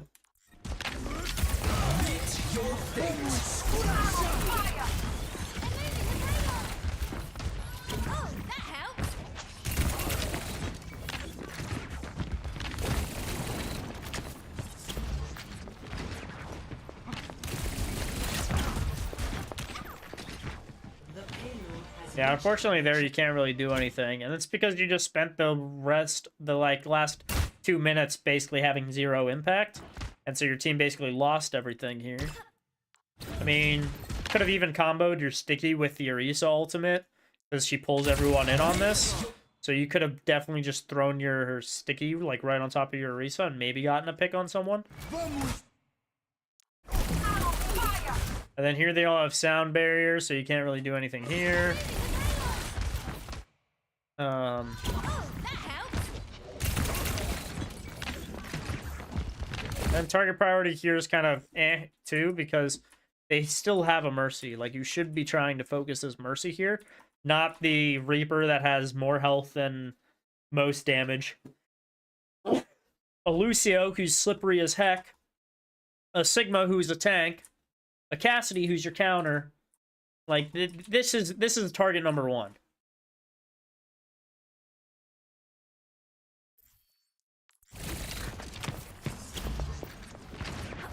And then, yeah, you just don't have a team here, so Stall that payload. it's okay. Oh. I'm really feeling the heat. Lucio coming at you. Okay.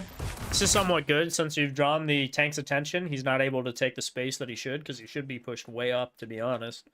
But he's choosing not to, so this is actually really good.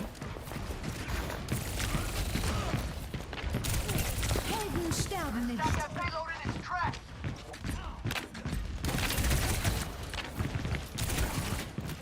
Holy shit, they don't even know you're on high ground. What the fuck? They're like, where the fuck is this Tracer? Like, he's like, how do I get up there? Okay, what the fuck is this recall? First of all.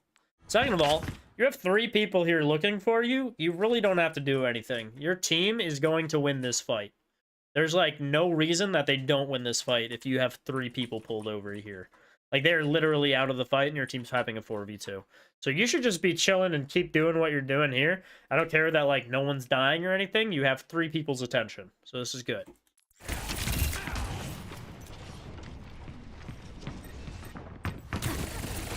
Then we recall, probably to get back to high ground.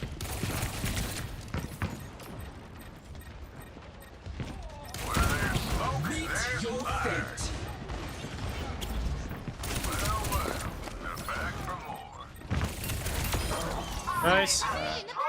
After you get this kill on the Reaper, you should realize that now you have 2 picks based off of kill feed. And Mercy was already low, so you should try to be more aggressive and try to finish and the fight off now. Ba-da-ba-ba-ba.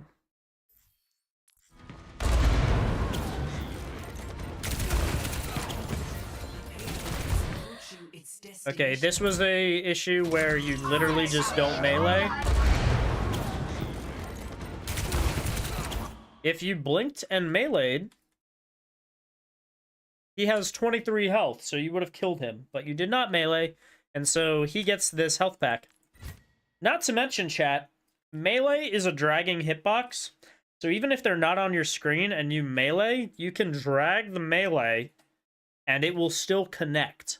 So even though if you meleeed, I don't know, to the left of him, like at this health pack, and then you quickly like drag your melee right, it would eventually connect onto him and it would confirm the kill.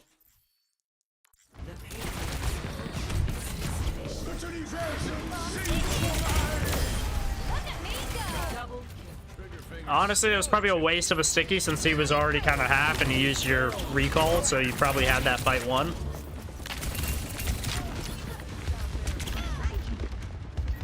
Yeah, here it'd go back up to high ground.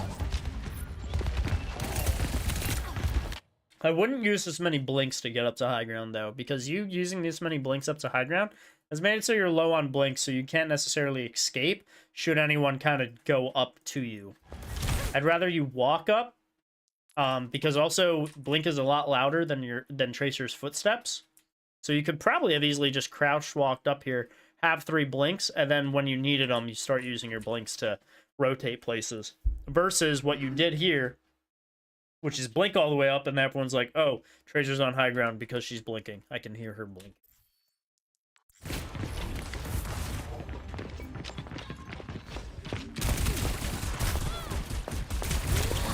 You should be able to kill this Mercy. Yeah, that Mercy should have been dead. You should have just killed that Mercy outright. There is no world where Mercy beats Tracer.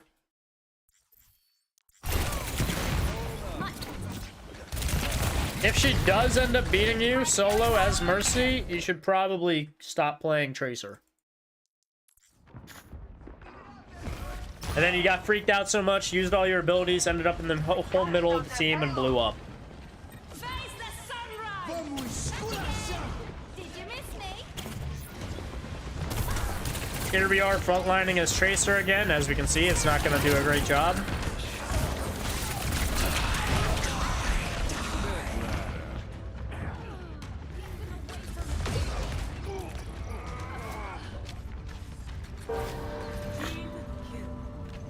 Yeah, anytime you find yourself frontlining as Tracer, just don't. Rotate somewhere else.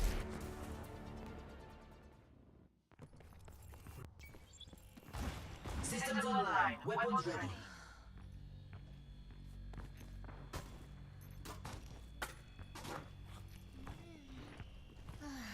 Got a goods? Ready for battle. 5, 4, 3, 2, 1. Attackers incoming. Defend objective.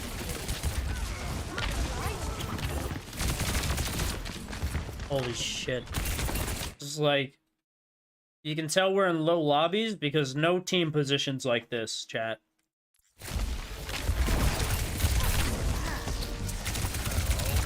Also, no Winston dives a Tracer.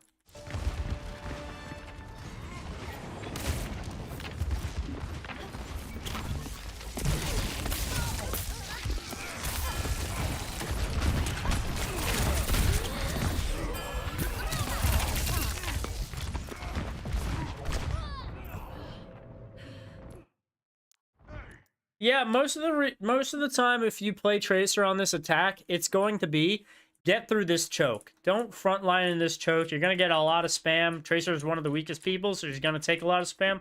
She's gonna die.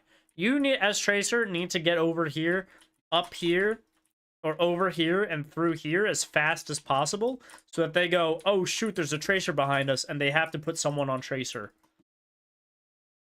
Yeah, I think relatively your pace is good following the team. But like I said, I don't think that really matters in the ranks we're playing at. I think that is much more of a Diamond or a Masters criticism. Because, let's be honest, you don't need your team to get up to Plat, and probably, even once you're in Diamond, you don't necessarily need to think about teams too much. Only thing you need to think about in Diamond is like comboing ultimates together. Like if you have a Zarya, say like, oh, I have Pulse Bomb for Graviton Surge, and that's probably all you need to use your ultimate for.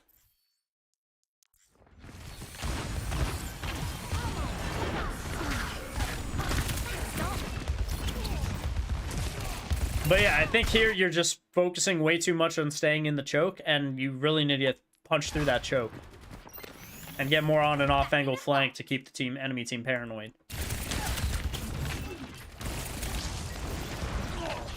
Because you standing here and frontlining, like, you might as well just play Soldier 76.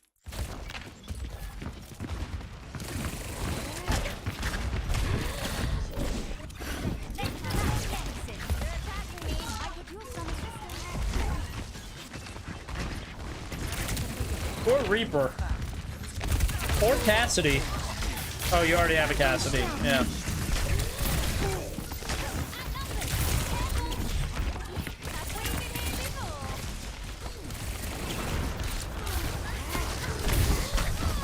And another reason why we don't like frontlining is because we can't do any clip farming. We can't hit people with damage. Like, there is no world where Mercy beats Tracer in ult charge. Actually, your tank beat you in ult charge, and so did the Cassidy, because literally for, like, I don't know, 30 seconds, we're doing this. Ready? Ready? What are we doing here? 1, 2, 3, 4, 5, 6, 7, 8, 9, 10. Like, there's 10 seconds of idle time that we're not even doing a rotation or anything. Like, I mean, even this is like, we're shooting a shield. So we need to either, like I said, punch through here and go up these stairs, just like you were doing on defense. Or blink through here and go through this window and play over here like we were doing. But instead you're just kind of sitting here and you're just chilling. Like, remember, you're quick, you're fast. You're one of the fastest heroes in the game. Like, you need to get behind the enemy. If you are not behind enemy lines as Tracer, you are not playing her correctly.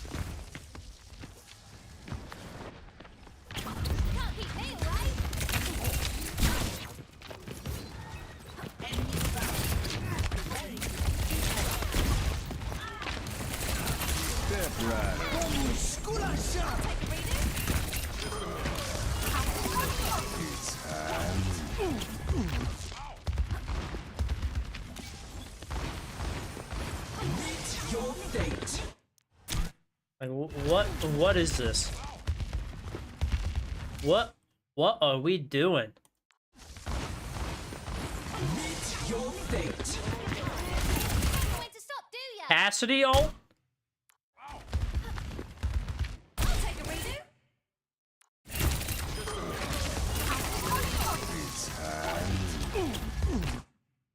Did you hear him say oof? Do you know what oof means, chat? It means he just took a javelin to the face. And so he got stunned out of it. And if he got stunned out of it, it means we can go in there. So he went, oof! And you're like, okay, well. Here, we'll play it in real slow-mo for us all. Just a minute. It's high noon. Hold it. Yep. That was it. Meet your fate. Not to mention, if that wasn't enough, listen to the revolver shots.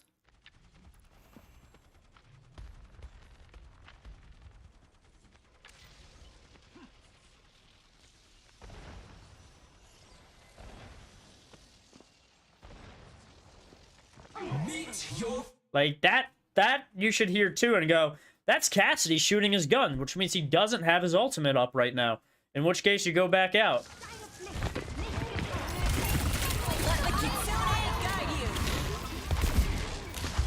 Oh, now we're good. Now we're on the flank. Good. Good.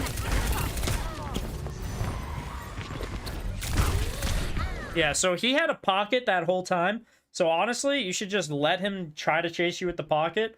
If you can, try to shoot the Mercy there. If you can't shoot the Mercy, just have the Reaper and Mercy be chasing you and focusing you. And your team will hopefully be able to get the Winston. Because Mercy's not healing the Winston. They got us out now.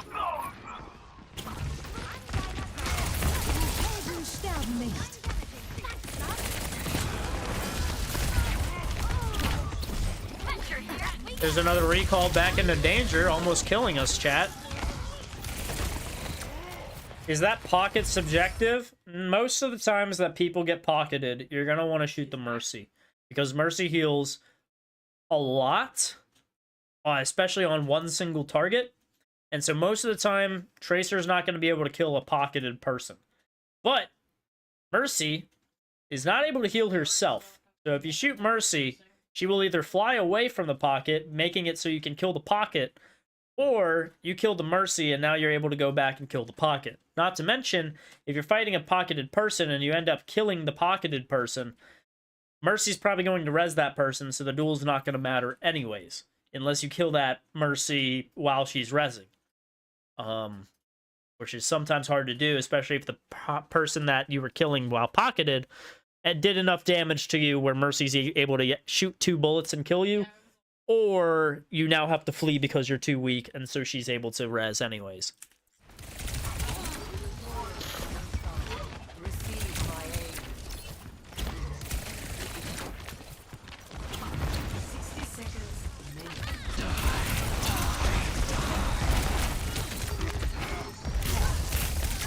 This is actually okay. Oh my god. Oh my god. Yeah, we gotta think about where we're recalling to. Pretty sure you recall 4 seconds ago.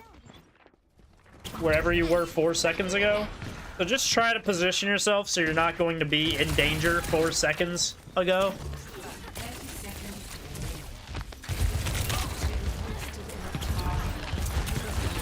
Holy shit! This is where you should have been at the very start of the game, but you were too scared to do it. Good pressure on her. Now we go Lucio, now we go Lucio. Now we go Reaper, now we go Reaper. Okay, during the whole time that he was Wraith forming, we definitely could have shot the Winston. Come on, let's be a little bit more efficient with our actions per minute.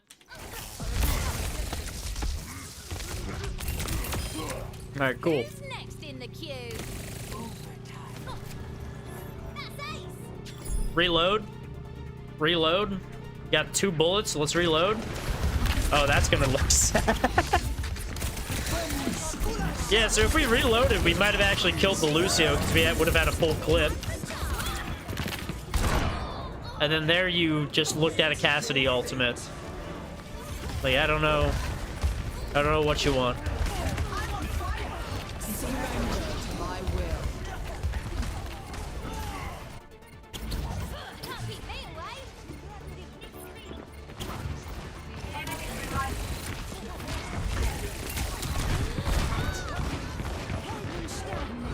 Yeah, then that's just us trying to recontest on a fight.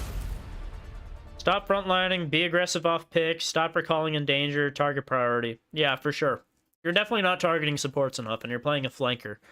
A flanker's whole job is to harass supports so that they can't carry games. Because, let's be honest, it's not the damage that carry the games, chat. It's the supports, and probably the tank. And so if you are not contesting the supports enough, then guess what? Everyone's going to be full health, and kumbaya, nothing's going to happen. Okay, so I think we got Lifeweaver in high gold. They want to remain anonymous. Very well. We don't know even who this... We just know it's a Lifeweaver. Very well. Which do I think is more important to improve first? Stop frontlining. I think that's the #1 goal. I think if you stop frontlining, you will in turn, you know, have better harassment on the supports in general, and you'll have the positioning to be a lot more aggressive. So I think frontlining honestly solves all the issues.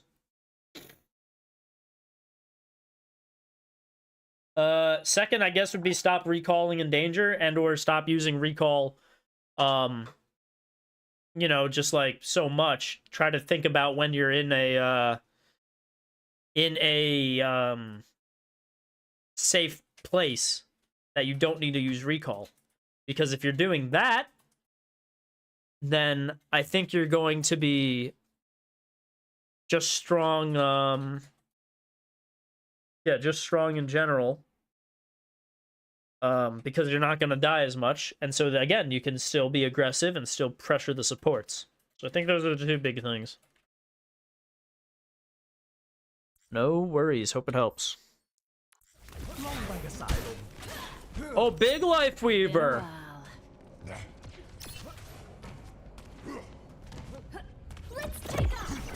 You know, I was wondering who they like to be anonymous is. I was like, this can only be so many people, or this is someone new that just doesn't want to get looked at, so. Yo, I didn't know that Gibraltar was on fire. What the hell is that? Windborne. 5, 4, 3, 2, 1. Attackers incoming. Escort the payload. The warmth of All right, at the very start, I probably would have just tried to already get my pedal out there by throwing it here to get your team access to this high ground, or even this high ground. But try to get your pedal out. One, because pedal doesn't go away until it's actually used up, right?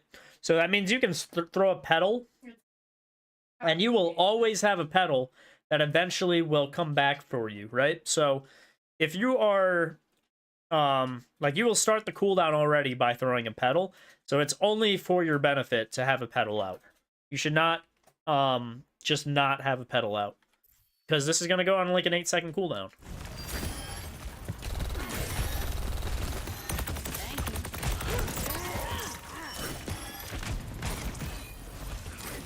And also, yeah, throwing a pedal is going to, if you want to use it, that's cool.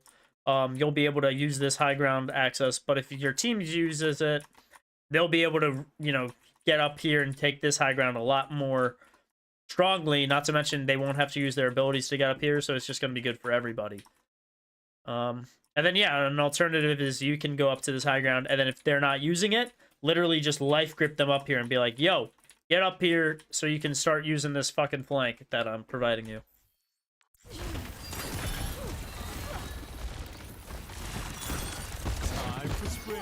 Okay, so yeah, you did throw that, but I would have just thrown that at the very beginning, so that you would have had one already. Because it has been, like, 24 seconds, or... Yeah, 24 seconds. So you would have already had, technically, 2 pedals if you really were efficient with it.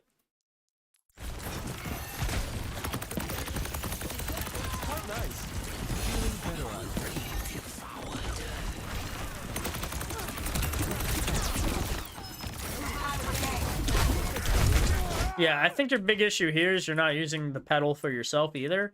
Like, you definitely could have just been up here to provide, to keep yourself healthy as well. But yeah, I mean, you basically went and frontlined a ram, which is no good. No good.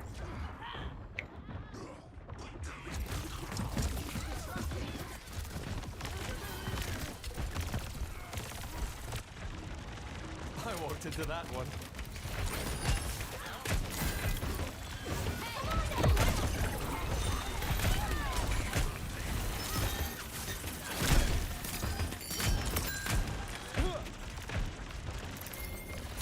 Irrepressible. Also, going out this high ground is probably just going to help you more, again, because you're on high ground, so you're probably less likely to get blown up. 2, you have better sight lines, so you can actually pull your team to places.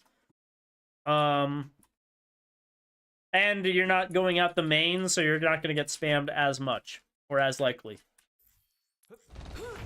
You got left side. Left side's okay. Just the sight lines on it aren't really that great. It's more so for flank heroes.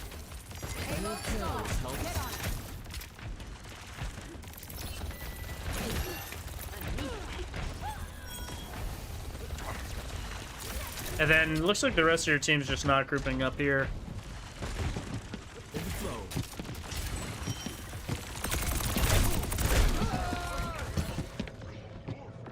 I mean, that was pretty strong. I like what you kind of did there, but it's just a little unfortunate. I think the timing was a little off. Yeah, in general, it just looks like your team's literally just not grouping up. And that's you included. A good pull. There we go.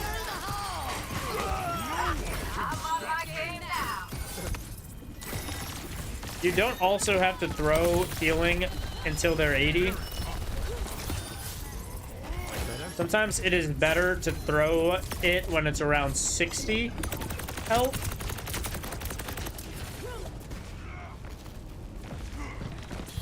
A perfect choice.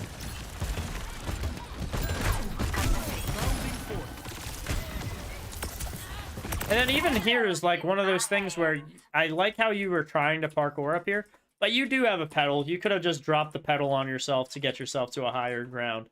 and then just blown your pedal up if you wanted to, so that no one else is able to use it to flank them. And then that would put you in safety from like the Junkrat, but also get you to the high ground a lot easier. So you can be aggressive like this.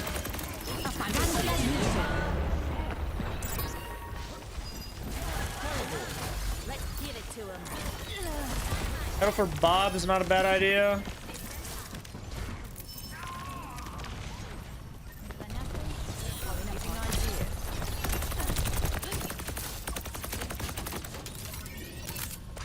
Lots more options from above. Yeah.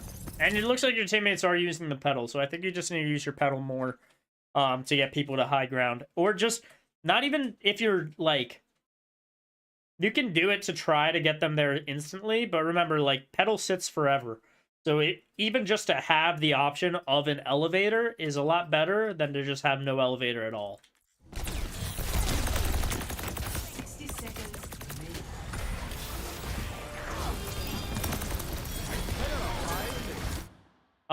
You definitely could have used your dash and then pulled to try to get the ash. The angle you were at was kind of bad, like you were on the front of payload. If you were just back here, you probably would have a little bit of an angle, and then using dash for sure could have gotten you the view on the ash, so you could have pulled them. Not to mention your Ana's on payload too, so you don't both as supports don't need to be on payload. You probably would have a lot more survivability, so you probably could have played a little bit more out and aggressive. We also have trees, so if you feel like the enemy team pushed in, especially into this hallway, you could have also treed them off so that they were literally stuck on this side, so that you guys could potentially get 2 free kills.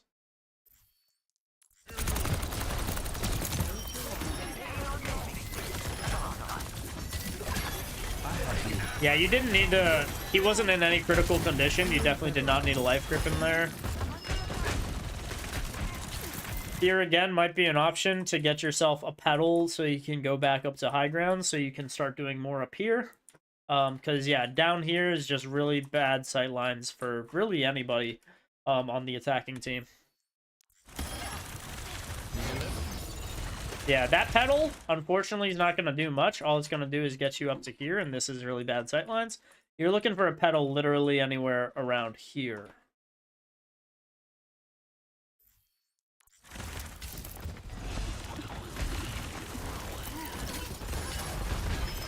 Enjoying the view? Yeah, and because you don't have any sight lines, you can't see your Winston. That's because you have really bad pedals right now. We've also held on to this ultimate way too long. I want to know, I actually forget what the voice line is. It's been so long.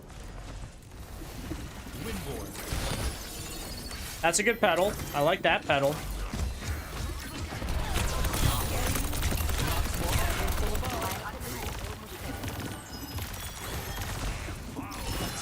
It's go time.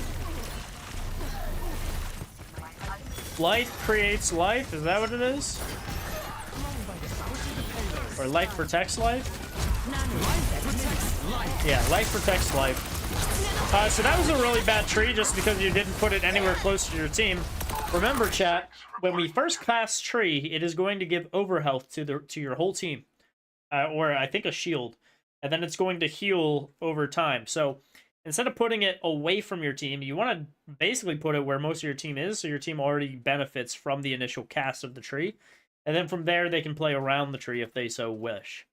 You also were playing way too close to that ram. I think if you played up here entirely, it would have just been better for you. And then you can just look down and place the tree. But Lifeweaver gets a lot of his value because he's able to sit on high grounds, and the enemy team can't really contest or fight him because he's always on the highest ground. So yeah, I'm just not really seeing a lot of that high ground free accuracy to heal people and increase sight lines. Another thing we can do with the ultimate is potentially coax someone like the Ramatra into a small room like this, and then we can use the tree to wall him in. Because chances are he can't break a tree fast enough before he dies, and your team has full health while they're in there because they're fighting around a tree, so your team will basically win that fight guaranteed. That will be a free pick.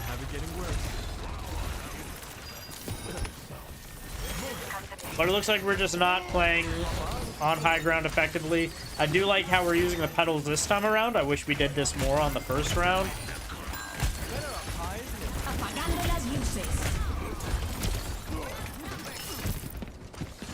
Even here, not really great sight lines. It might have been better for you to put this here and then eventually come over here so you can heal from afar. And then if things get bad, you pull them to safety on this side where they can also pressure the Juno if they so wish. As Lifeweaver, it's not really great to stand right next to your teammates. Most of the time, Lifeweaver isn't actually going to help people that he's standing right next to. He's actually going to help being far away so that he gets maximum distance on that life grip. Certainly.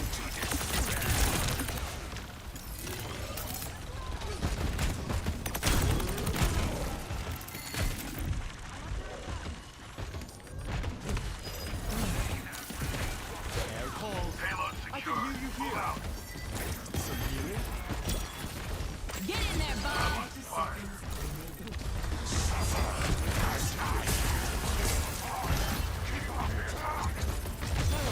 Here your team is basically full health, so instead of you trying to be so caring on like who to heal and stuff, you should actually probably be trying to volley some thorns.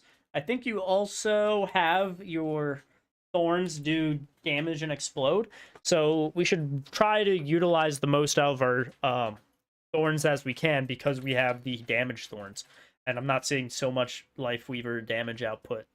And again, especially because your team's basically full health at this point, they don't need your healing, they need your damage at this point. Yeah, so that's good. Showboating, am I? Nice.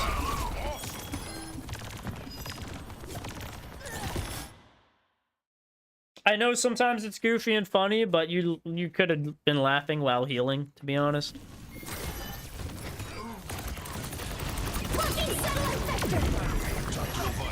Shooting the Tracer's probably not the best target here, or the Diva's probably not the best target here. I'd be going after, hopefully, the Juno. And again, potentially throwing a pedal so that your team is able to go to high ground if they want. This Ana probably is begging to get up to this high ground because this is a really good high ground for Ana. But it doesn't look like you seem to care too much.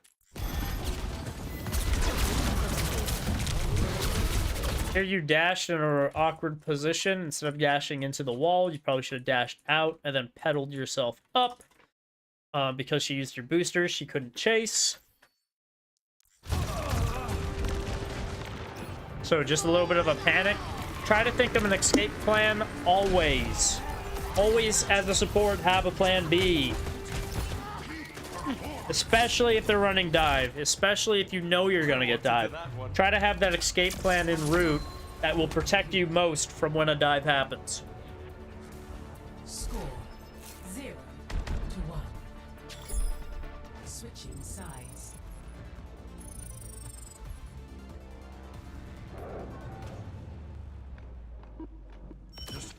Don't leap too far away. I can only work a limited amount of miracles.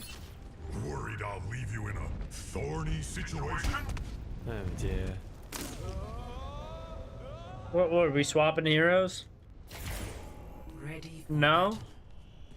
Very well. The payload is progressing. We must stop them. Even here's like not that great because you're playing with like a soldier and stuff. Like playing up here is at least gonna pull them to safety. Playing next to them, you're not gonna do a whole lot.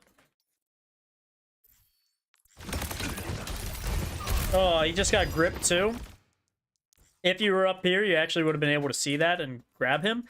Because of where you're angled, he got hooked and he's out of your sight for a small limited time that you can't actually do anything. So again, that just playing on the high ground would have been better for you than where you're at.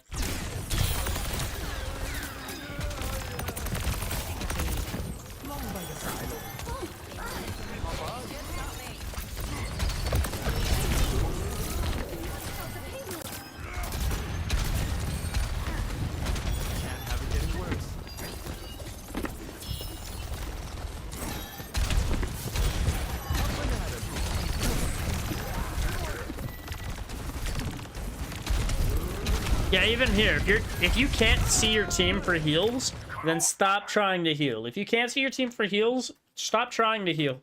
Try to at least do damage or do something impactful.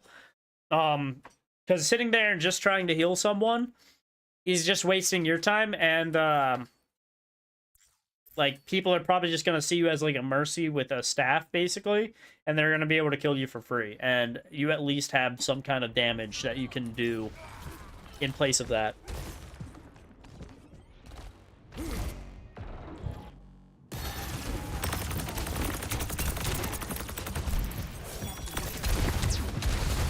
In the rocket ship is also not the best place for Lifeweaver. It's just such a small place, and his sight lines are so restricted that it just really cripples him. I don't think any support, honestly, should probably be playing in the spaceship.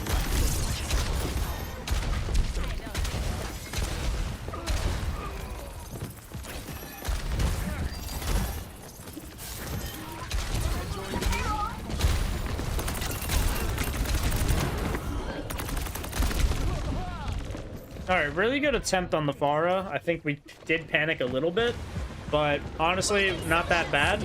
I think, again, just playing in that rocket ship gave you, like, no sight lines. Honestly, even if you played, instead of playing, like, where you were, either playing on top of it, if your team's pushed up here, can be really good. But if your team's played back here, you either want to play back here so you can heal that point and use Life Grip and be able to see anyone jumping on you. Or if they're playing around this area, which is right underneath the rocket ship, you probably actually want to play here, because this allows at least a rotation option to here if it starts going aggressive. And again, you're able to pull your team back. Playing in here, you can't really provide or do any impact, other than bring yourself over here, which the enemy team has a nice convenient ramp to basically assault you here. Versus over here, they're going to have to at least navigate through these stairs. In which case, you still have this high ground. You're able to rotate back through here if you need to, after noticing that.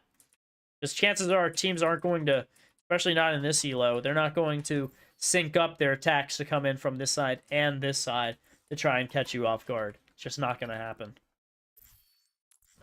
Probably in higher lobbies, they're not going to sync that up either.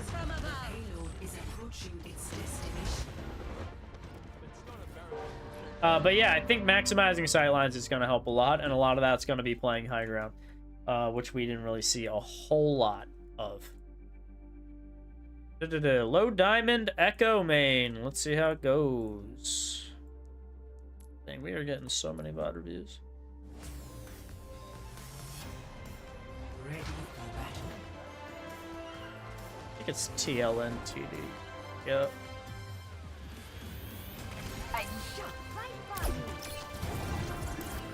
Hollywood. Hollywood, fun. Yes, I do dream of electric sheep. Yeah. Affirmative. 5, 4, 2, 1. Negative. Increase. Defend objective.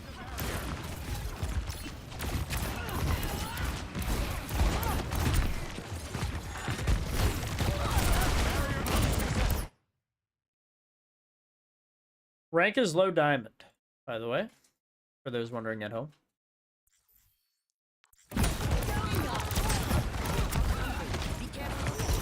Okay, not sure why or how your supports got picked off so early on.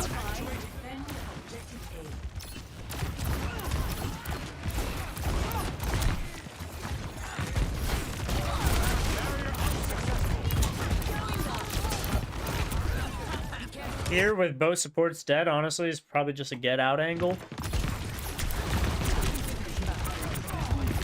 Yep. If you can.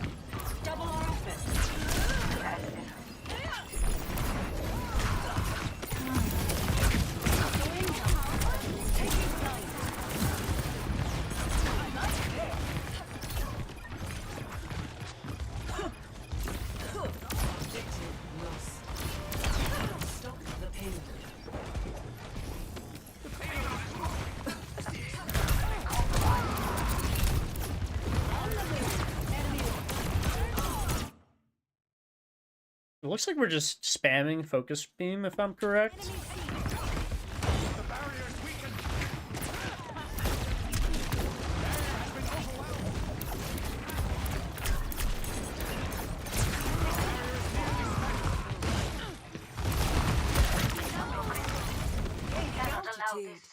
Honestly, it just looks like we're spamming a lot of abilities. Echo is not necessarily someone that just spams abilities like a Junkrat. She's more of like an assassin that's able to quietly fly places, drop all her stickies on a person, and blow them up. So we're not really seeing a whole lot of that playstyle. Like, this is a lot more in... the playstyle you're playing is a lot more closely aligned with that of Pharah, where we're just spamming rockets.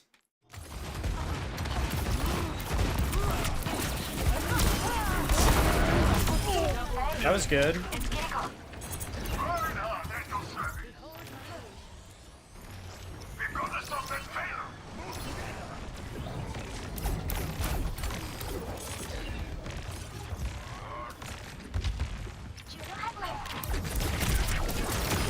Nice.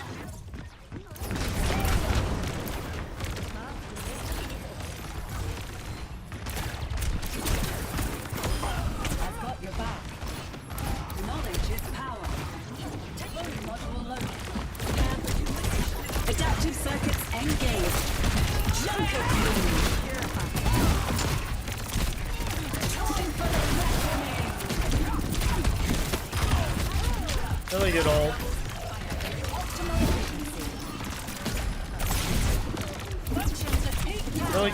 Really good knife. Good stuff.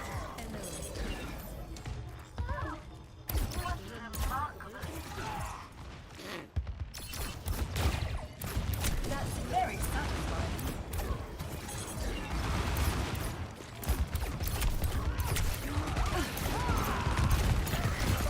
Time for the reckoning.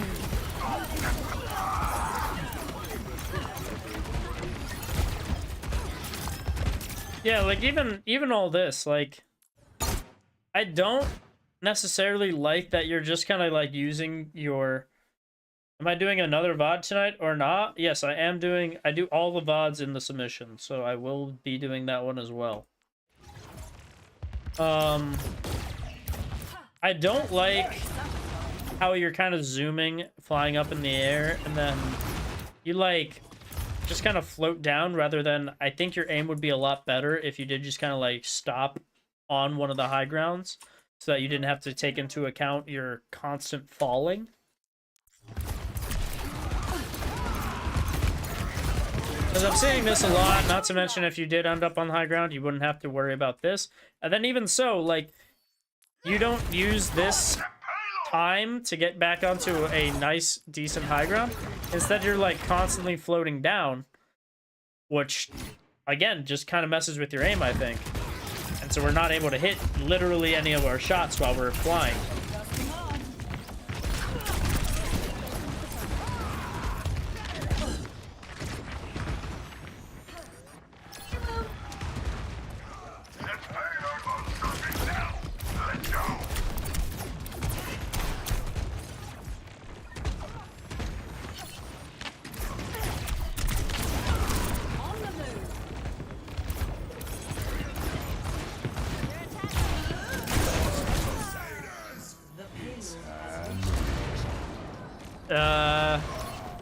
But yeah, I mean, if we're not hitting stickies, it's going to be very tough for us to get any kind of huge value with the Echo.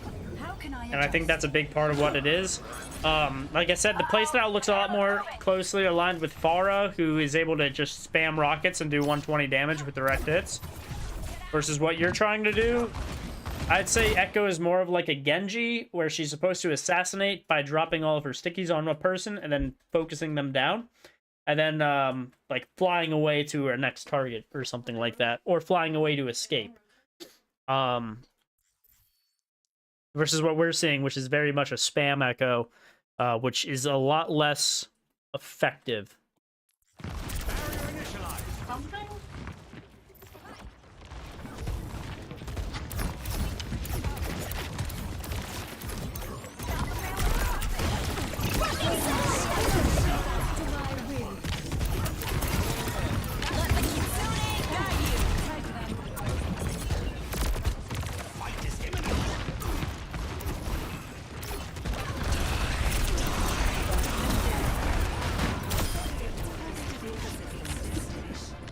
Yeah, I think we're just not hitting like anything.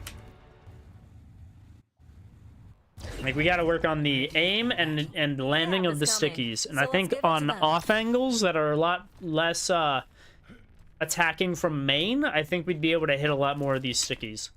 But I think your problem is you're basically just like playing out in the open, spamming from afar, There is no which is not necessarily how you should play Echo. 5. Objective A.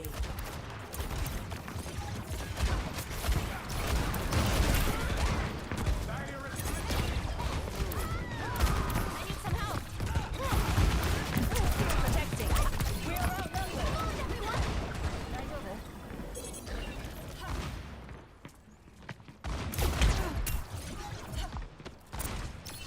Brilliantly executed.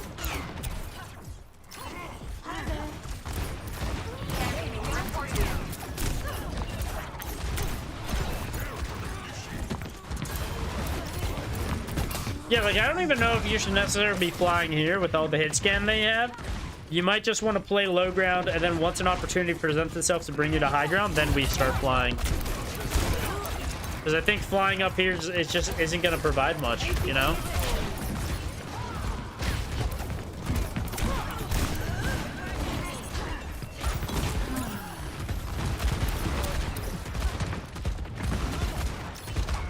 Dusting off.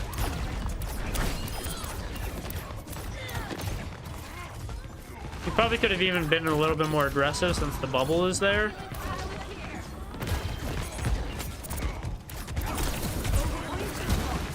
Hunting them down. Combat effectiveness. Repositioning.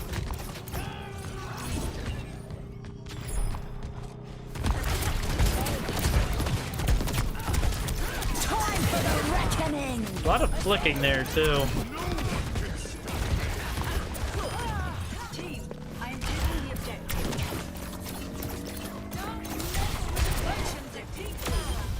Nice. Yeah, like the only place where Echo is actually going to be good with her grenades is like spamming them through a choke like that, where it's like a high probability to actually hit. Knowledge is power. Peak performance Nice. achieved. Gaining altitude.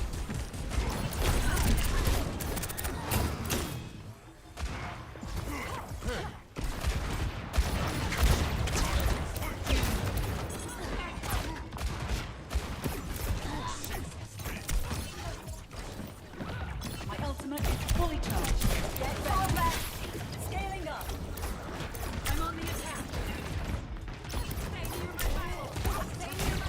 Now would be a good time to use Duke. There we go. Junker Queen.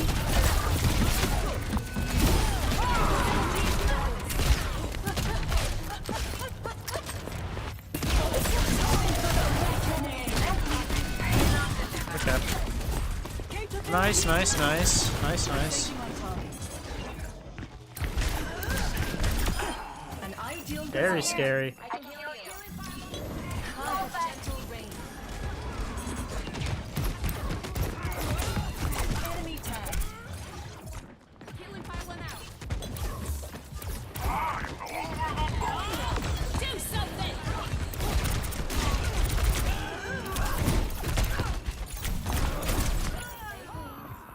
Yeah, here you ended up on low ground.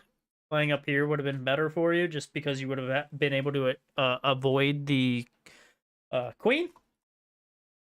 Probably would have been able to pressure this Mercy out a little bit too. I think you just dropped down to a low ground position. It looks like, and we see this a lot. Like you're just not comfortable playing high ground, I guess. And we get caught out a lot for it.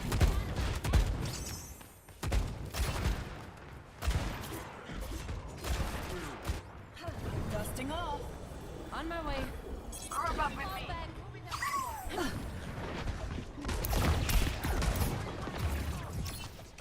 A stalled payload isn't doing anyone good. Ascending.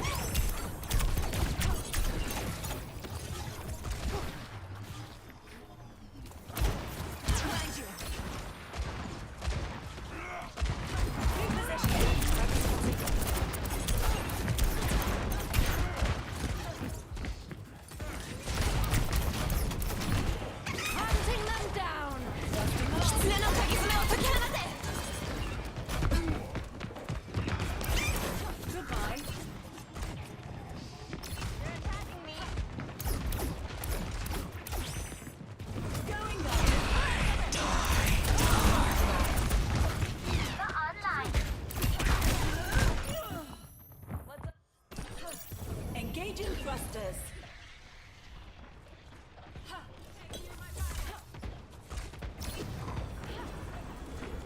Kitsune guide you.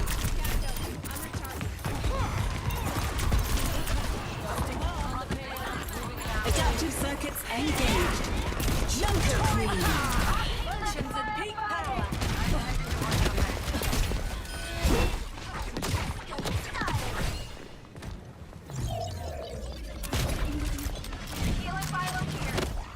Functions at 60 seconds remaining. Let's group up. Nice, big cat. The payload has reached the Gaining altitude. Like, even that fly, I feel like wasn't necessary. Like, you probably could have just spammed the grenades from where you were at. Big bomb. Big bomb. Done and dusted. You're good. I like that. Hey,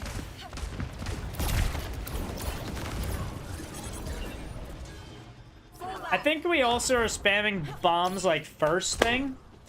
And sometimes you need to keep in mind, like, what the enemy might have, like Suzu or Wraith form, which is going to make your bombs meaningless. Like, it's better to weaken them first to force the ability out, and then once it's used, then we spam our stickies. I feel a war inside.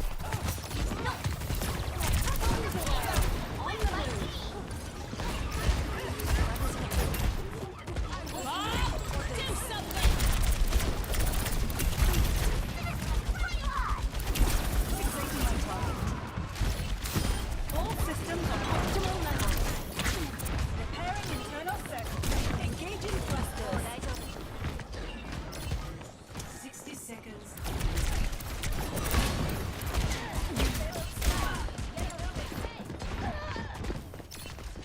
Advancing up. Thank you for the assistance.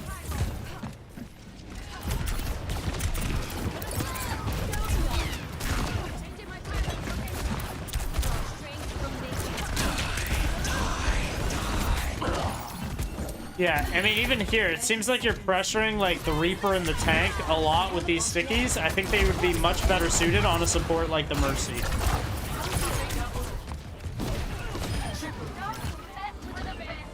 Let the Kitsune guide you. hunting them down. Time for the wreck.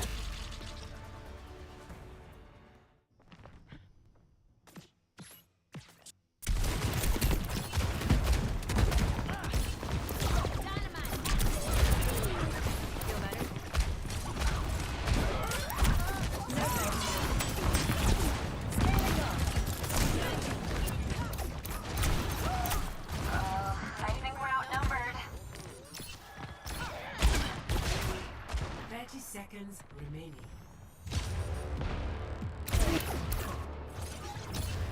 I'll run here.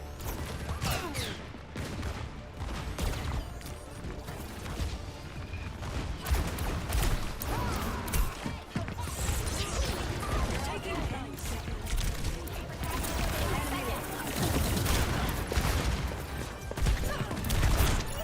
Yeah, I think that was one of the first times you've been aggressive, and I think your only issue was you flew in and then you actually, like, dove in. I think just taking the high ground and pushing the Ash back there would have been good, and then you can eventually take the... Like, you could have... I don't think she actually can make the Clyde here, but you could have eventually gotten fly again and then flew back over here to pressure some more. Eventually cutting off sightlines for them entirely. I think that your issue was you took too big of a leap.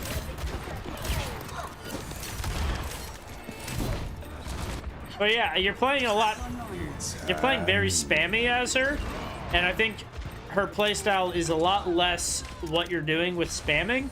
And I think it's a lot closer to that of being a Genji or an Onron, where you basically assassinate with all your abilities and then you get out. So someone needs to fill this. Defend objective A. There is much to do. On the move.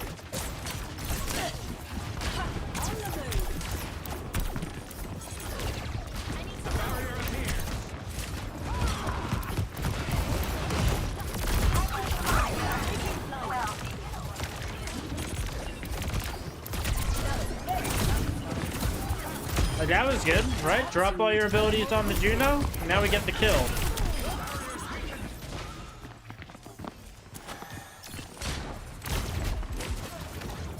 Repositioning. Hey there. Under my yes, I do dream of electric sheep.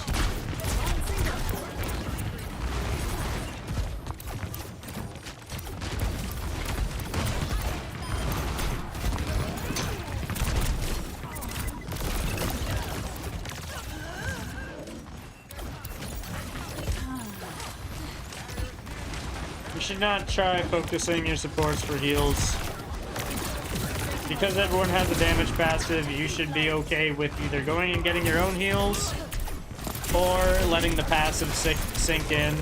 It's great if they can heal you, but there's probably other things that they're trying to focus on.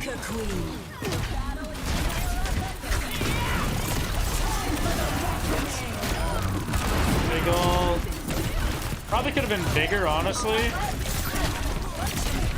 Looks like you kind of rushed that. Could have been definitely more people in that ultimate.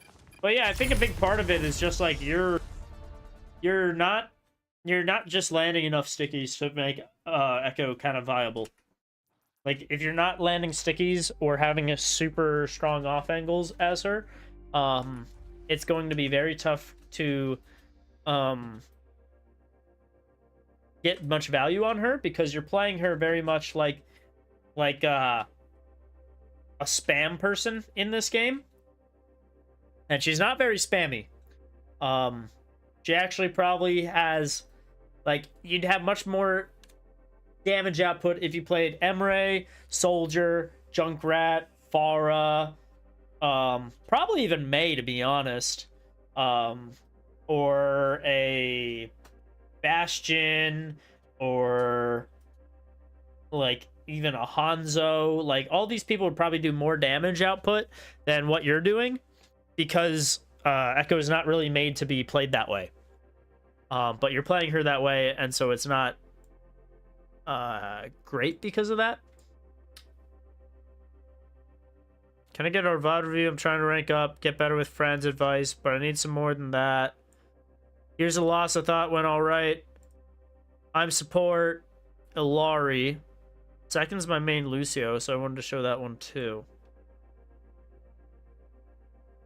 Fair enough, just got here, I'll watch it back. Yeah, I think, like I said, I think your playstyle is just a lot, you're playing spam Echo, and I think Pharah would just be better if that's the way you're taking it. I think she plays a lot more like Genji, like kit-wise. So unless you're able to hit those stickies, it's not going to be very very viable on that. All right, let's watch this Ilarian Gold. Probably the big value that I'm going to be seeing is turret value. We're going to have to see a lot of turret stuff.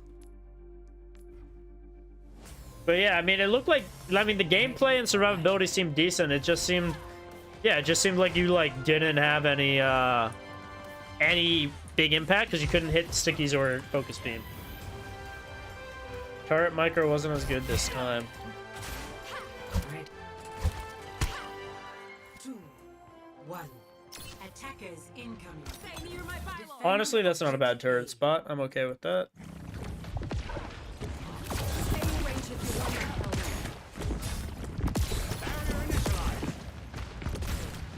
What are we doing?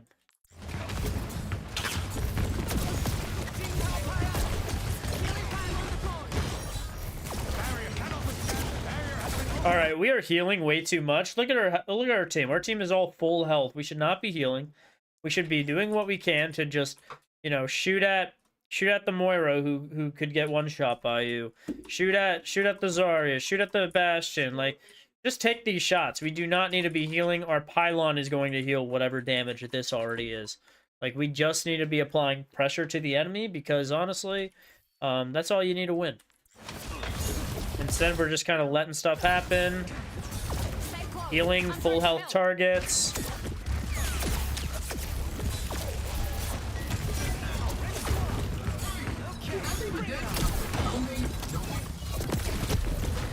we're reloading way too much. You're shooting one bullet and then you're hitting the reload button. You can fire more than just one bullet. There we are, reloading again after shooting 2 bullets. There we are, reloading again after 2 bullets. There we are, reloading again after 2 bullets. You are spending more time reloading than shooting.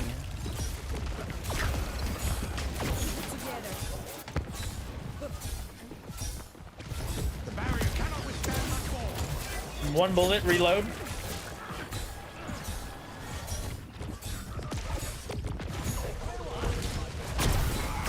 Two bullets. 3 bullets, 4 bullets. Oh my god. Are we gonna get through a full clip? Almost. Almost through a full clip.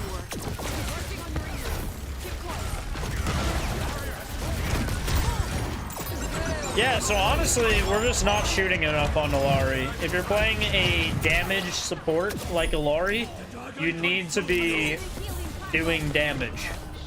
This is like if I picked Zenyatta and then I threw 2 orbs every fight and then hit the reload button. It'd be like, what other value is my Zenyatta getting? Like, I'm just not seeing any damage. We're not seeing any shield bust. We're not seeing any pressure to anyone that kind of pushed out there. Like, we literally are just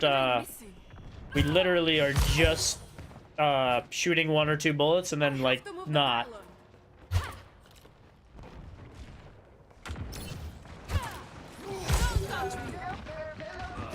Cool. Here you have an opportunity to just throw a pylon so that your team can get heals, probably up here. Or potentially like over here, or even like on wagon somewhere, and you just don't throw it. There it is.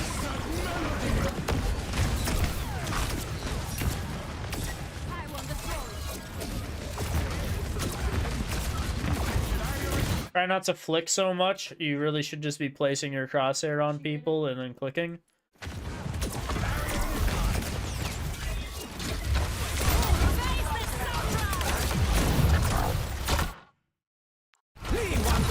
Your ultimate probably could have hit more than just a Bastion there. I was kind of disappointed that it did just hit a Bastion. So try to aim for greater bits of people. It's going to bring more value to your ultimate. Should also try and consider where you're going to end up. This might be just a really bad team, but any Illari that ends up probably in the position that you're in right now probably just blows up immediately. Somehow you live.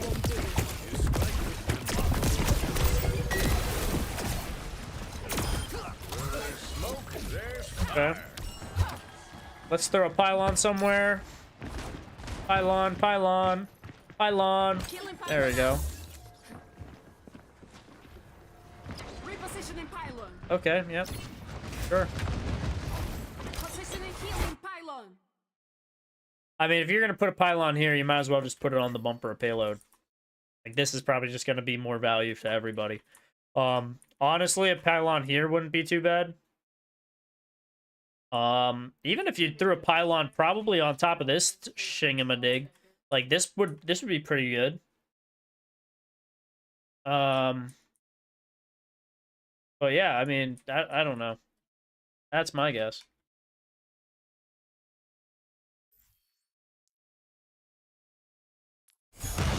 Watch most of it back. I get into bad habits of echo poke because I one-trick her on maps like Circuit. Thanks for the review. Hey, anytime, talented. Sorry I can't, like... I know it's been a lot of VOD reviews, so I probably could have gone more in-depth, but I think, honestly, it was just, like, no sticky value. You know, it's kind of like watching a Hanzo VOD, and, like, if the Hanzo can't hit anything, then it's just like, well, okay, well, Hanzo's not going to hit anything, so we just, like, GG, go next, you know? Just one of those things.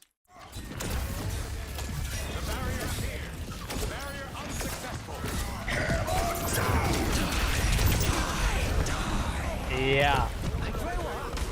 And then, yeah, this was just, you were way too focused on this, and then you probably also, after placing a pylon down, could have gotten yourself in a better spot so you didn't just get blown up from the from this, you know? Like, you could have just played up here.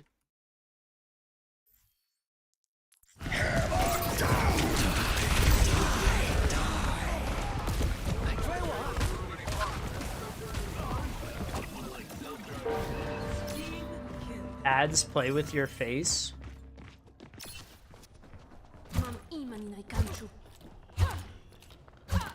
Whatever that means.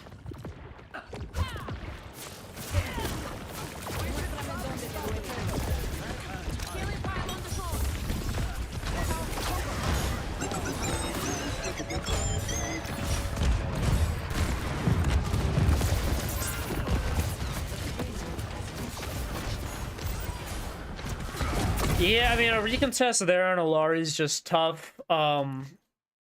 Just because the sightlines here are so tough, you probably eventually want to get over here. You could probably throw a pylon over here for support, but you probably want to come over here and just try to pressure people. Again, Alari's just going to be more of a damage doer by default. So a lot of her healing does come from the pylon, and then her right click is just kind of there to support whatever healing her pylon can't get to.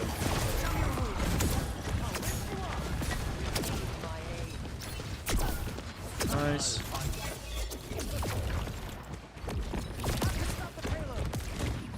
Okay, this will help.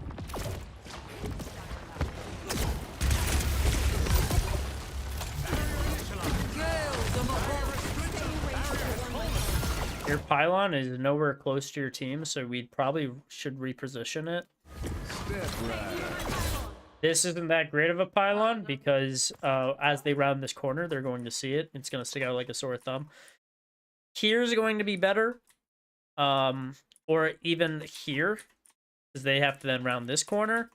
If you're the way your team's backing up, even a pylon here is going to be good for you guys. Yeah, your pylon just blew up.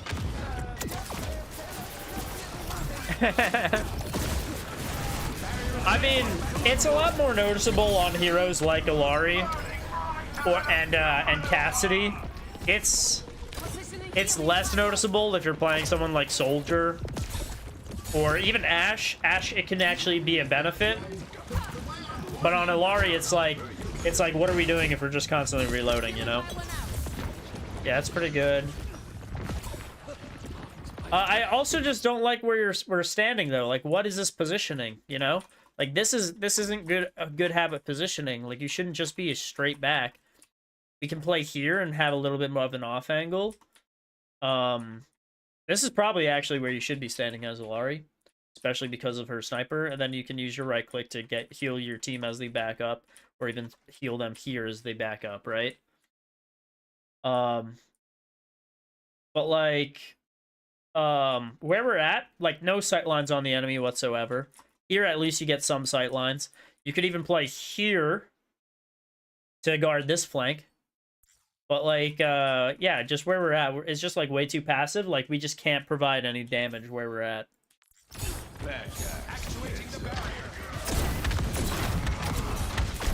Not to mention, if Ryan has Shatter, we just get shattered here. The other positions I mentioned, like, we would dodge Shatter at least. Sunrise. Yeah, so you just hit a shield there. Don't hit the shield, and you would have been golden.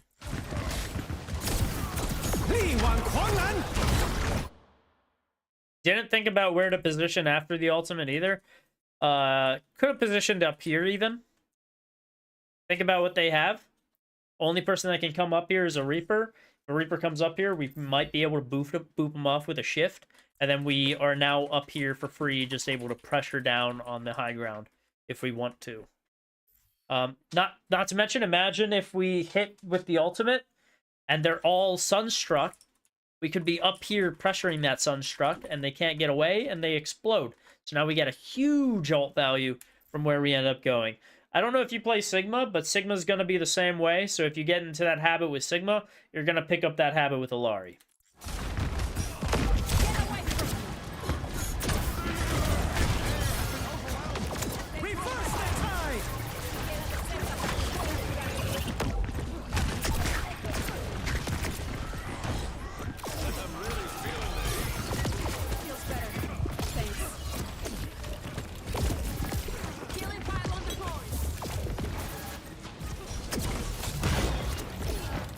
cool. Is the melee a bad habit too? I don't know. I'm not understanding why we're melee.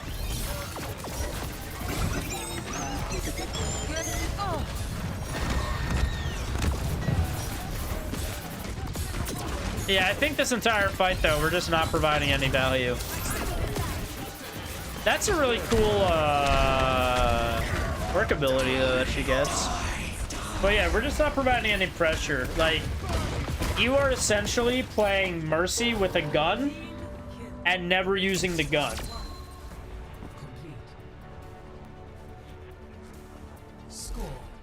Like, you're just not shooting. Like, you might as well just play Mercy. Switching sides.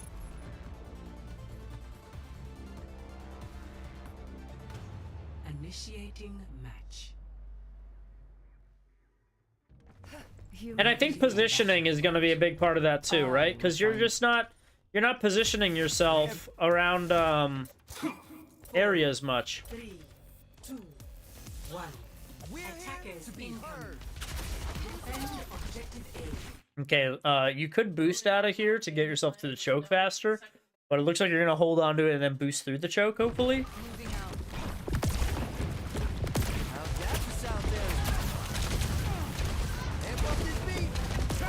Yeah, amping heals here is just not really going to be a good idea. All it's going to do is slow you down your push. Not to mention your team's basically full health, so you're actually not really amping much, if anything. Amping speed would have just been better overall.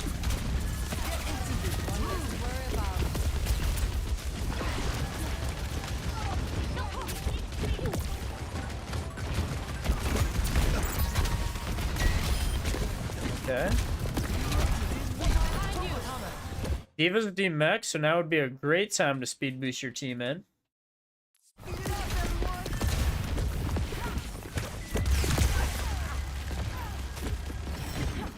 Don't like...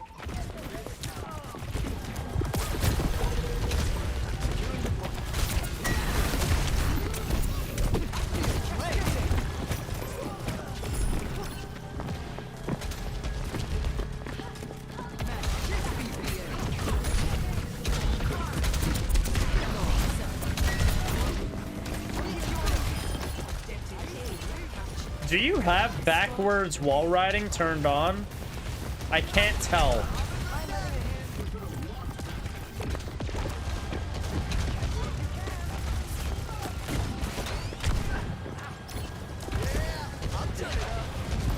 Yeah, you should. Okay, because I'm not seeing any backward wall ride maneuvering.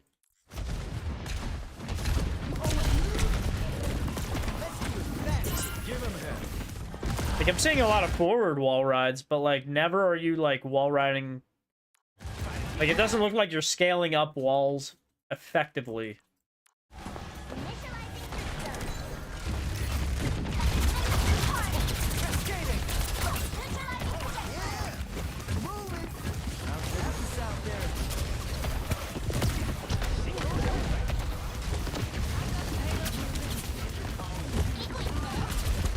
Okay. I like that. I like that. That was pretty good. Oh, let's break it down. You just lost 2.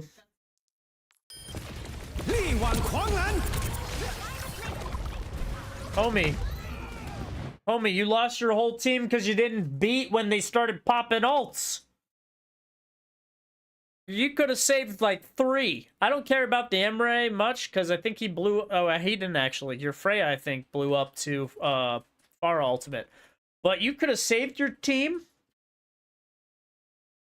with your ultimate, and you just chose not to. And not to mention, you are a tactician. So if this gets up to 25. It means you're actually losing ult value, because that means you're going to have it past that full charge mark, and so you're actually losing ult economy. So you need to use it before it gets to that 25, ideally. Or as close as it can be to that, ideally. But if the enemy team starts popping ultimates and you see your whole team is low/critical, make sure you use that ultimate. Give them the beat. Not to mention you have a Wu Yang on your team. And because he's single target heals, your AoE heals are going to be huge, which means you're going to get huge sound barrier ult charge because you're the only AoE healer. So you should be building your ult pretty quickly in this comp.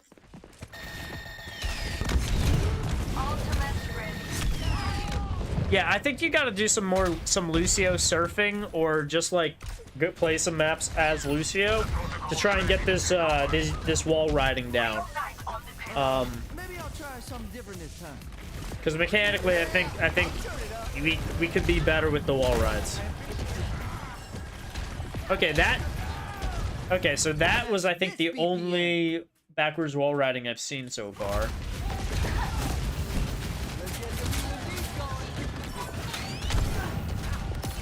Yeah, your ultimate's ready now.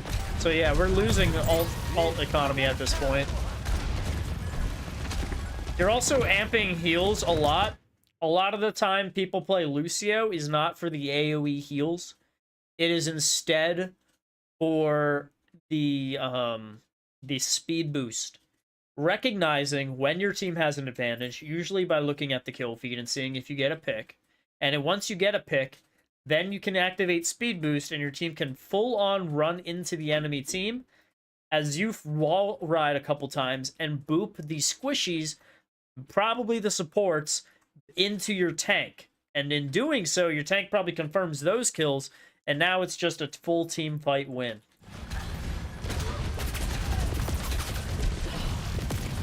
Hunting them down.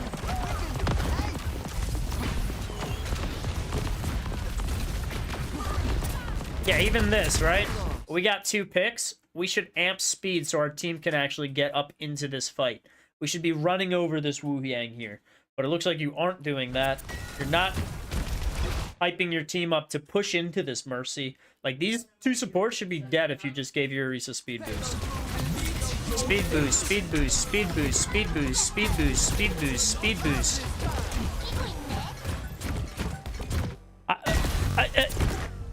Why are we amping heals? Look at our team's health. Look at our team's health. Look at our team's health here. Why are we amping heals? Do not move. Louder this time. Who is weak? Who is weak? If one dude's weak, it's not worth the heals.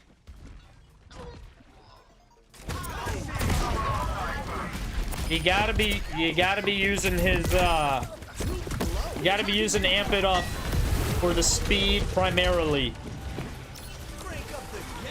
The only time I want to see amped heals is if you're trying to get ult charge and your whole team's getting low.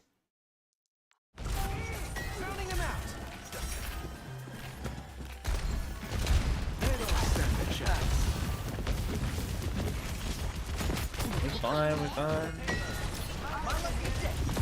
Another thing. Oh, this might be good.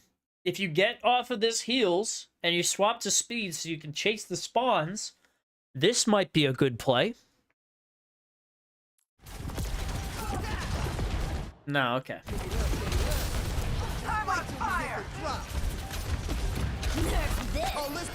So we just wanted to play Mizuki. You just wanted to play Mizuki. That can wall ride. You're playing wall ride Mizuki.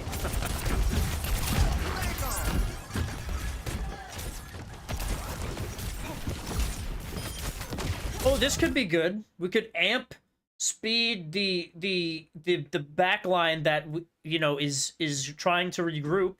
This can be good if we amp speed. I don't amp, don't worry. Well, at least the good news is we have one thing that we need to work on. Because we simply just don't do it. Amp speed. There we are, amping the heals again. On a full health Orisa.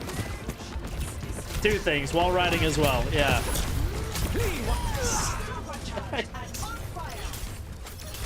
God damn it. Hunting them down. At least our team got it. At least our team got it. We're back on the shitter Alari. And we have like our 3 things we need to work on. For Lucio, it's wall riding and it's amping, and for Alari, it's literally shooting the enemy team, and that's all we need to work on. So, That is it. Been that way for a while. You did your best work on a team. This isn't like you, Frey. A lot's changed. Please stop being inactive as well, and like put a turret up somewhere and get yourself into a good position. Payload is not a good position. If you are on payload, you are not in a good position. Generally, Alaris will either position up here, down here, or over here. These are like the 3 positions that you should probably play if you're playing Alari. Because over here, at least you have here that you can spam shots through. And then you have like this whole flank that you can like run away from, and you can put a pylon. Here you can spam the choke. And then up here, same deal, except here you will be less effective at healing. So it's probably here better. Defense, we heal bot. Offense, we heal bot. Yeah, and heal botting unfortunately gets you so far because it basically puts your entire trust into your teammates, and your teammates are gold. So if your teammates are gold on average, and you're constantly putting your average gold players, like putting the fate of your games into the hands of your gold players, guess what? You're gonna end up in gold unless you end up with a bunch of Smurfs on your team for some kind of win streak, like some kind of magical things happens. Sounds good, Wings. Thanks for stopping by, man. Appreciate it. But if you actually start doing damage, the power of the game will go into your hands, and in doing so, you will provide a lot more. You will provide a lot more damage and benefit to the team. So, heal botting is if you want to stay at the rank you're in. What the fuck is this kind of... It's weird as fuck. Okay. Camera bug for sure. But yeah, heal botting is going to be where you end up, being in, or staying. And it's more sense... What the fuck? If you're able to do damage, then you're going to move places. 5, 4, 3, 2, 1. Attackers incoming. Defend objective A. Don't slow me down.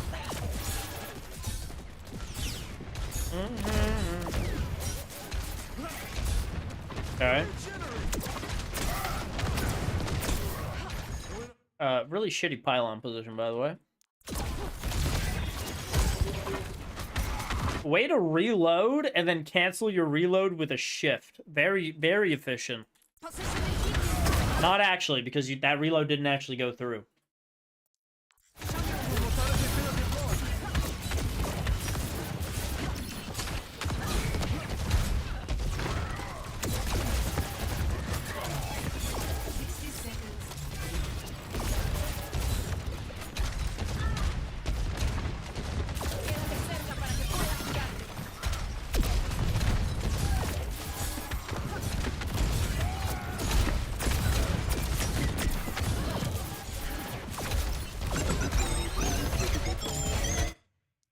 I knew you were gonna do it, and this is just so sad.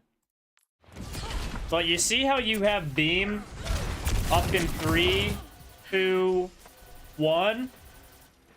Look at who you choose to heal with your beam. That's right, chat. He chooses to heal a full health Orisa with his beam.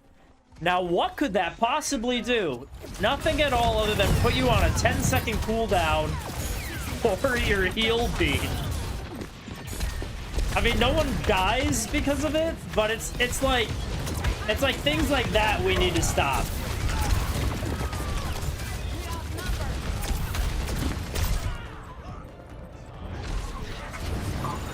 And I'm gonna be honest, the main thing that gets you out of gold is maximizing your hero's kit and ability usage, and actually start using your abilities with a purpose. Like the Lucio that we've used speed boost to chase down enemies, and like Ilari using her gun efficiently, her beams efficiently, and providing overall pressure. And pylon usage too. Like, we should throw a pylon there. Cool. Took us way too long to throw the pylon there, but we got it eventually.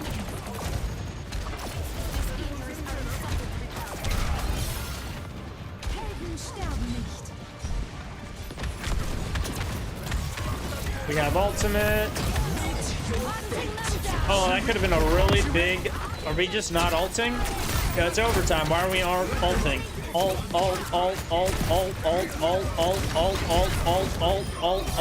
What are we saving alt for? Next round? Next round, I guess. Score 3. Initiating. I forgot it was overtime. Oh my days. Oh, we're on Ana. Okay. Oh, big Ana. Why does it feel so fast?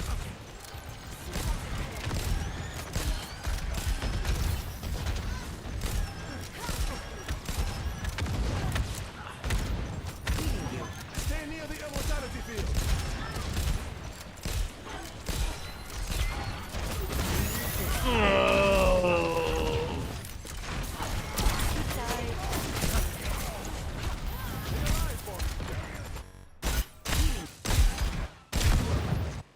Okay. So Ana's kind of like Ilari too, but she has a scope. Look at your team. They're all full health. So why are we trying to heal our full health team? Instead of, like, standing here where we're at least able to pressure this high ground a little bit, and every once in a while take shots at them when they peek. I can shoot the Pharah here with a full health team. I can still shoot the Pharah. Oh? Is that a Moira coming into a vision when my team is still full health? Well, now I can shoot them. If you hit 3 shots, I think it's 4 actually, you end up getting a kill. And now I can heal my Cassidy because he's low and he needs my help. And now I can heal my Orisa because she's low and she needs my help.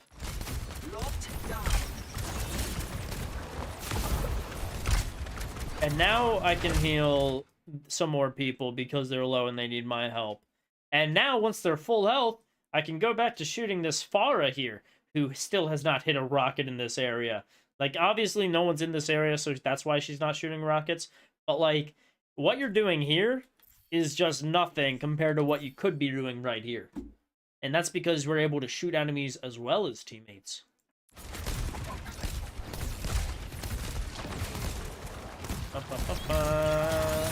Yeah, literally because we're not able to pressure at all, you're essentially playing a 4v5. Now we get aggressive, but you have no tank, so it doesn't matter.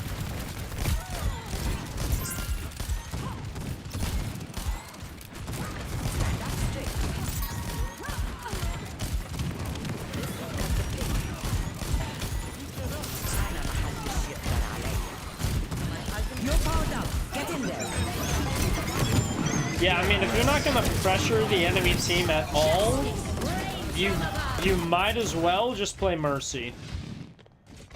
Or maybe Life Weaver. Because... Oh my god, we shot an enemy shield. Let's take them out. Meet your fate.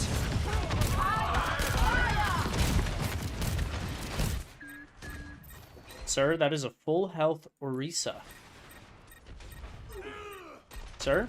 Your sleep paralysis demons are not here. Hammer down! Sir? Sir? What are we looking at?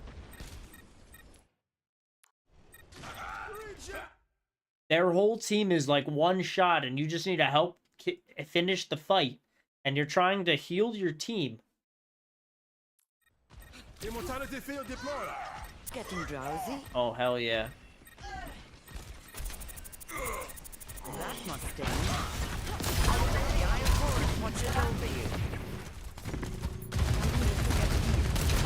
Yeah, I don't want to shoot a 1 health Bastion. I want to go and try to shoot my Risa through a wall. Are we being Seaweed right now?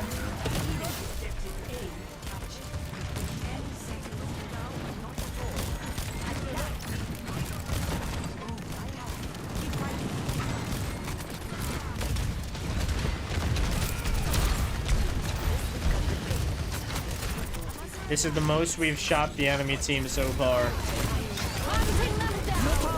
Get in there. The only issue was we frontline on it instead of standing like back here, where it would have probably actually ended up working out.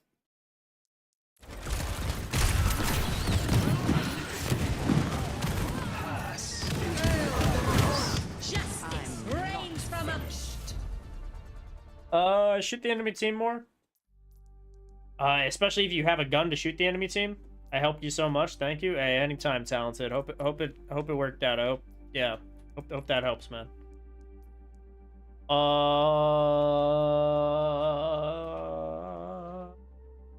There's talented. There's no way you just dropped another one saying, "What more can I do?" There ain't no way, dude. Ain't no way.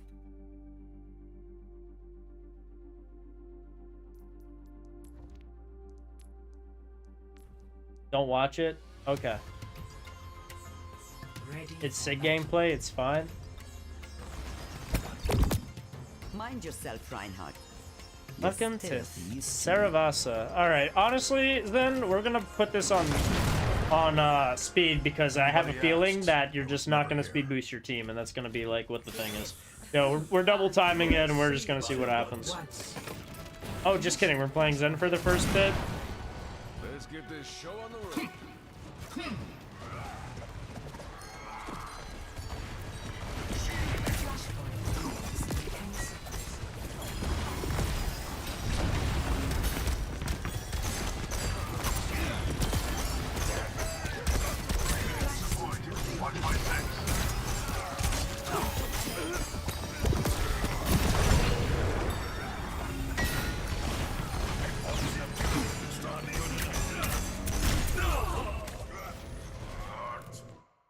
Don't peek unless you're full health.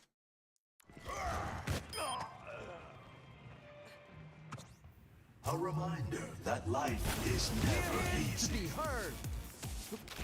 What CPU and GPU am I running? I'll tell you what, it's not great.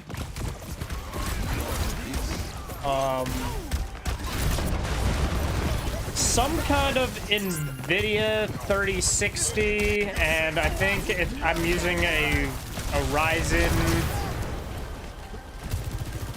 Ryzen something or another. It's definitely not high-end stuff.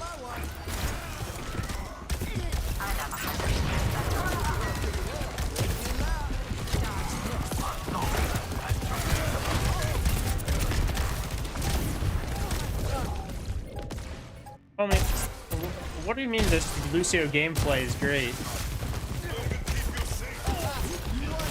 Okay. That was good amp.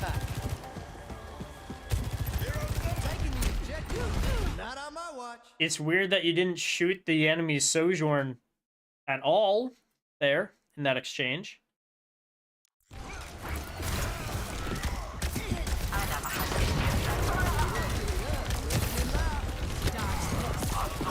Yeah, we don't. You were reloading constantly too. I have yet to see us boop anyone away from our Reinhardt. We are not wall riding anywhere to save ourselves.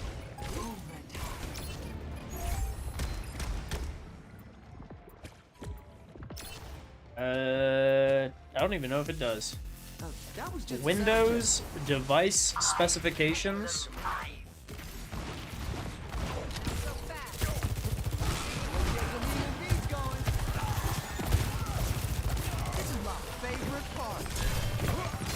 We are running the.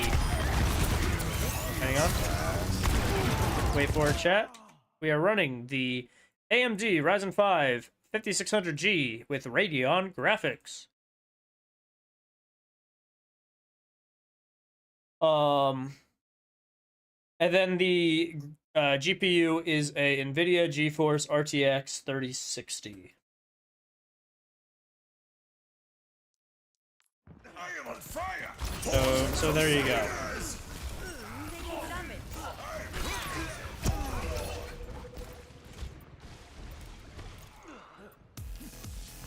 You know, it's not always going to be a drop objective. Anyone want to join me? Yeah, I have a feeling you're gonna just win this one because the enemy team's just worse than you. Zen. You lose? Well, then it's obvious you lose because you're not doing great on the Lucio. Do we know the Lucio combo where we're wall riding and you hit them with 4 shots, you boop them, you hit with 4 more shots, and then you punch? If you're a pro Lucio, you hit with 4 headshots, you boop, and you punch. I'm pretty sure it's boop punch.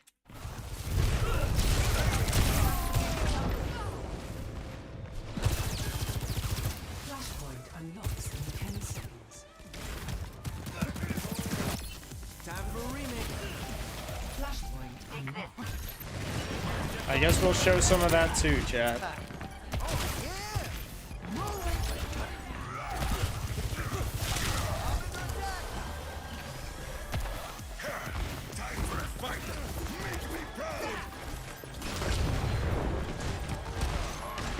Well, you don't need a necessarily entirely new PC as long as your motherboard cooperates with the rest of your gear.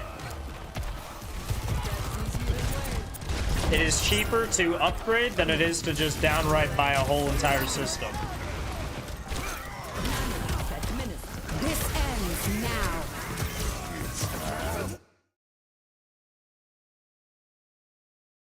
She popped Sojourn Ultimate, and they popped High Noon, and for some reason my Lucio is deaf in the ears because he has his music playing so loud that he chooses not to use Ultimate.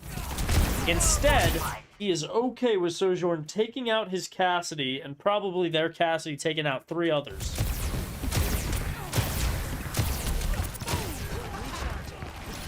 Maybe not, actually. I'll tell you what, you didn't win this fight because you didn't pop your ultimate.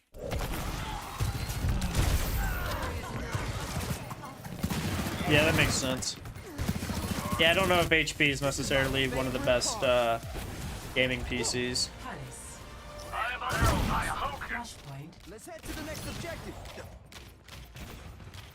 There we are, holding on to our ultimate forever again. For what purpose? For what purpose are we holding on to this ultimate? Taxiing's fine here. Might have been better for you to go into the spawn so you also got the speed boost out. I didn't hear the cast ult was trying to deny Sojourn ult. Well, if you were... Hey. It'd be really cool if there was a button you could push to deny an enemy ultimate. You know what button that is? Chat, what button is that? Go ahead. Let's get the button in chat. What button are we hitting to deny an enemy ultimate? Maybe right. Chat, it's Q. It's Q. The right answer was Q. This big thing that's glowing right here. You just hit that and it denies an entire ultimate.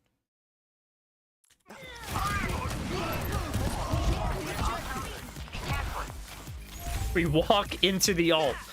Yeah, and a better player would probably just pop your head off and say, GG's, go next. Holy shit, chat. He actually speed boosted his Reinhardt into his Reinhardt Shatter. And then he proceeded to wall ride into a Doomfist ultimate. Goated Lucio. Goated Lucio gameplay. These rollouts also suck.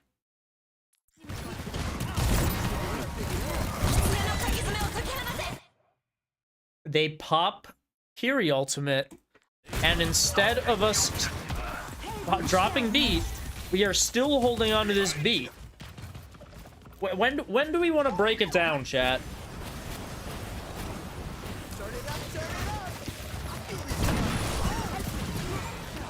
Yeah, we're not gonna break it down to stall point either. That's what I'm talking about. An uphill fight.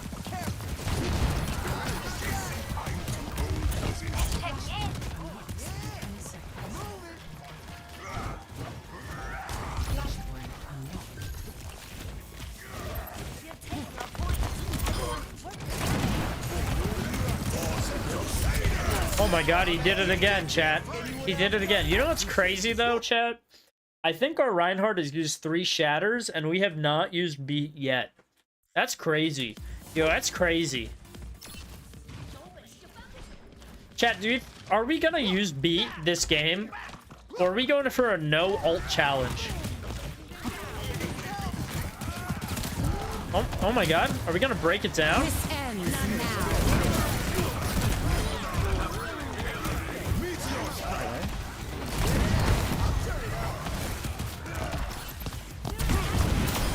Big boop. Big boop. Chat, I think we're gonna do it. I think we're actually gonna go a full game without using beat and then wonder why we lost. Oh, that's sad. That's terrible. Oh, that's so sad. You know why that worked? You know why that worked, chat? It's because we weren't wall riding. We were just sitting in the middle of the team without using our ultimate. It's a lot harder for us to get stunned out of beat if we're wall riding, because then it's less predictable on where we're going to be. Because we're not standing where the general group stands. So I guess we are doing a challenge. Getting no value off of ultimate challenge. I guess that is our challenge. These are fine heals. Speeding the Reinhardt is good. Very good, very good. I don't know why you didn't do this with the Orisa, but you decided to do it with your Reinhardt.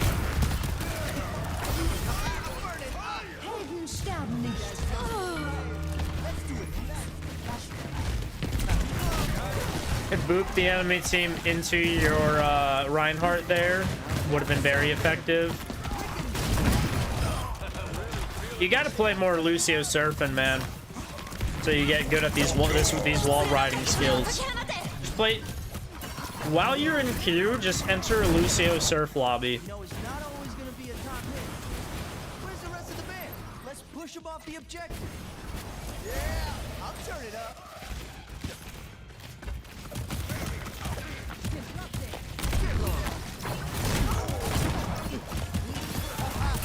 Oh, let's break it. Let's. All right, never mind. You guys got enough people. You don't need to. I would have kept capping point. The whole fact that they're able to... Okay, I thought he was going to be... Yeah, that kind of sucks. The whole fact that they almost stalled the point by using Doomfist ult would have been crazy because you didn't choose to just cap it on them. Oh, let's break it down. Hey, nice. Look at that. We use ultimate and we win team fight. Crazy. Crazy. Yeah, if your team's not moving anywhere, just keep yourself on healing. As soon as you guys start moving, swap to speed. Big amps, big amps, big boops. Unfortunate that you guys didn't stall point though. Yeah, so basically you threw like 2 of those maps. Otherwise, you guys probably would have won. And that's because you literally had only, I think, 1 beat that provided value to the game. So. But yeah, let's just quickly, last thing I'm gonna do before I say sayonara to the rest of chat is we're just gonna go over some Lucio combos that we can do, right? We're here to be heard.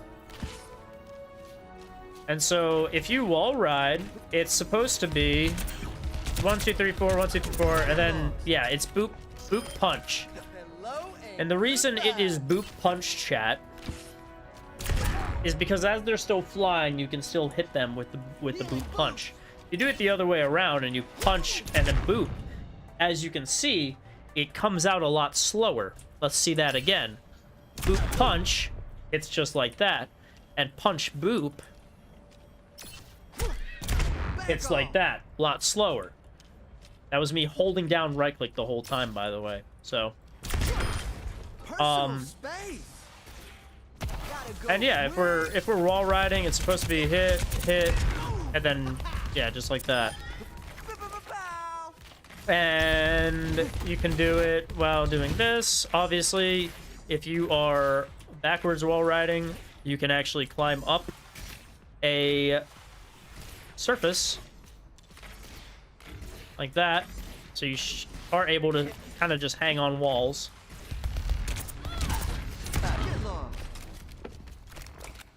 Formed a habit playing back to save KD and not getting flamed. Hey, you got it, bro. You got it. Yeah, I'm honestly kind of tired, so I'll look at that Sigma one later, but I know I also reviewed Talented, some Sigmas, in the last stream I did, which should be from the 2nd of March. So feel free to check that out and skim through it to see any Sigmas. And maybe that will help as well. I don't know if I have any Sigmas on my YouTube, but I might have 1 or 2. Oh, you'll want to hear this. Too close. Speed boost, wall riding, combo, and actually using ult? Yeah, I'd say so. Also, I'm surprised that you're like... Also, let's just go into a Lucio Surf, because there's definitely... don't worry about the VOD, I was just upset. I rocked the enemy Sigma out of his ult every time. I mean, sometimes it's just unfortunate how the game goes, you know? You can't win every game. You have to always have that mindset that you can't win every game. But yeah, let's just go into... if I go into custom games, I can search Lucio Surf. Hello?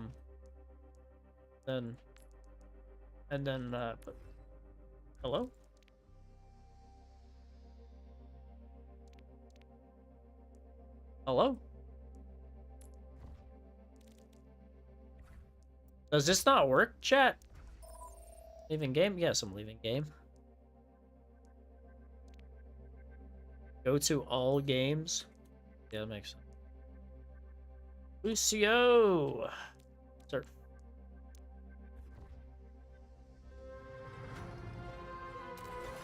And then literally, it tells you how fast your thing goes to at the top. But you literally just need to...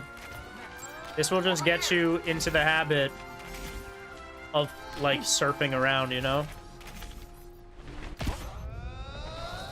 It's really fun because you can go for times too. Yeah, exactly. I mean, I don't play it often. My preferred waiting game is Flappy Mercy. But for sure, you can get used to this. Oh. Finish unlocked.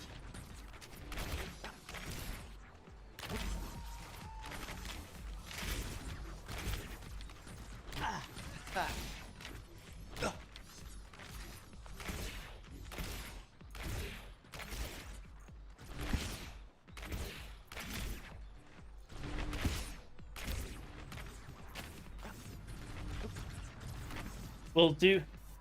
is there a Lucio specific setting I need to turn on? Backwards wall riding is probably the best one you should have on, but... if you have that one on, then no.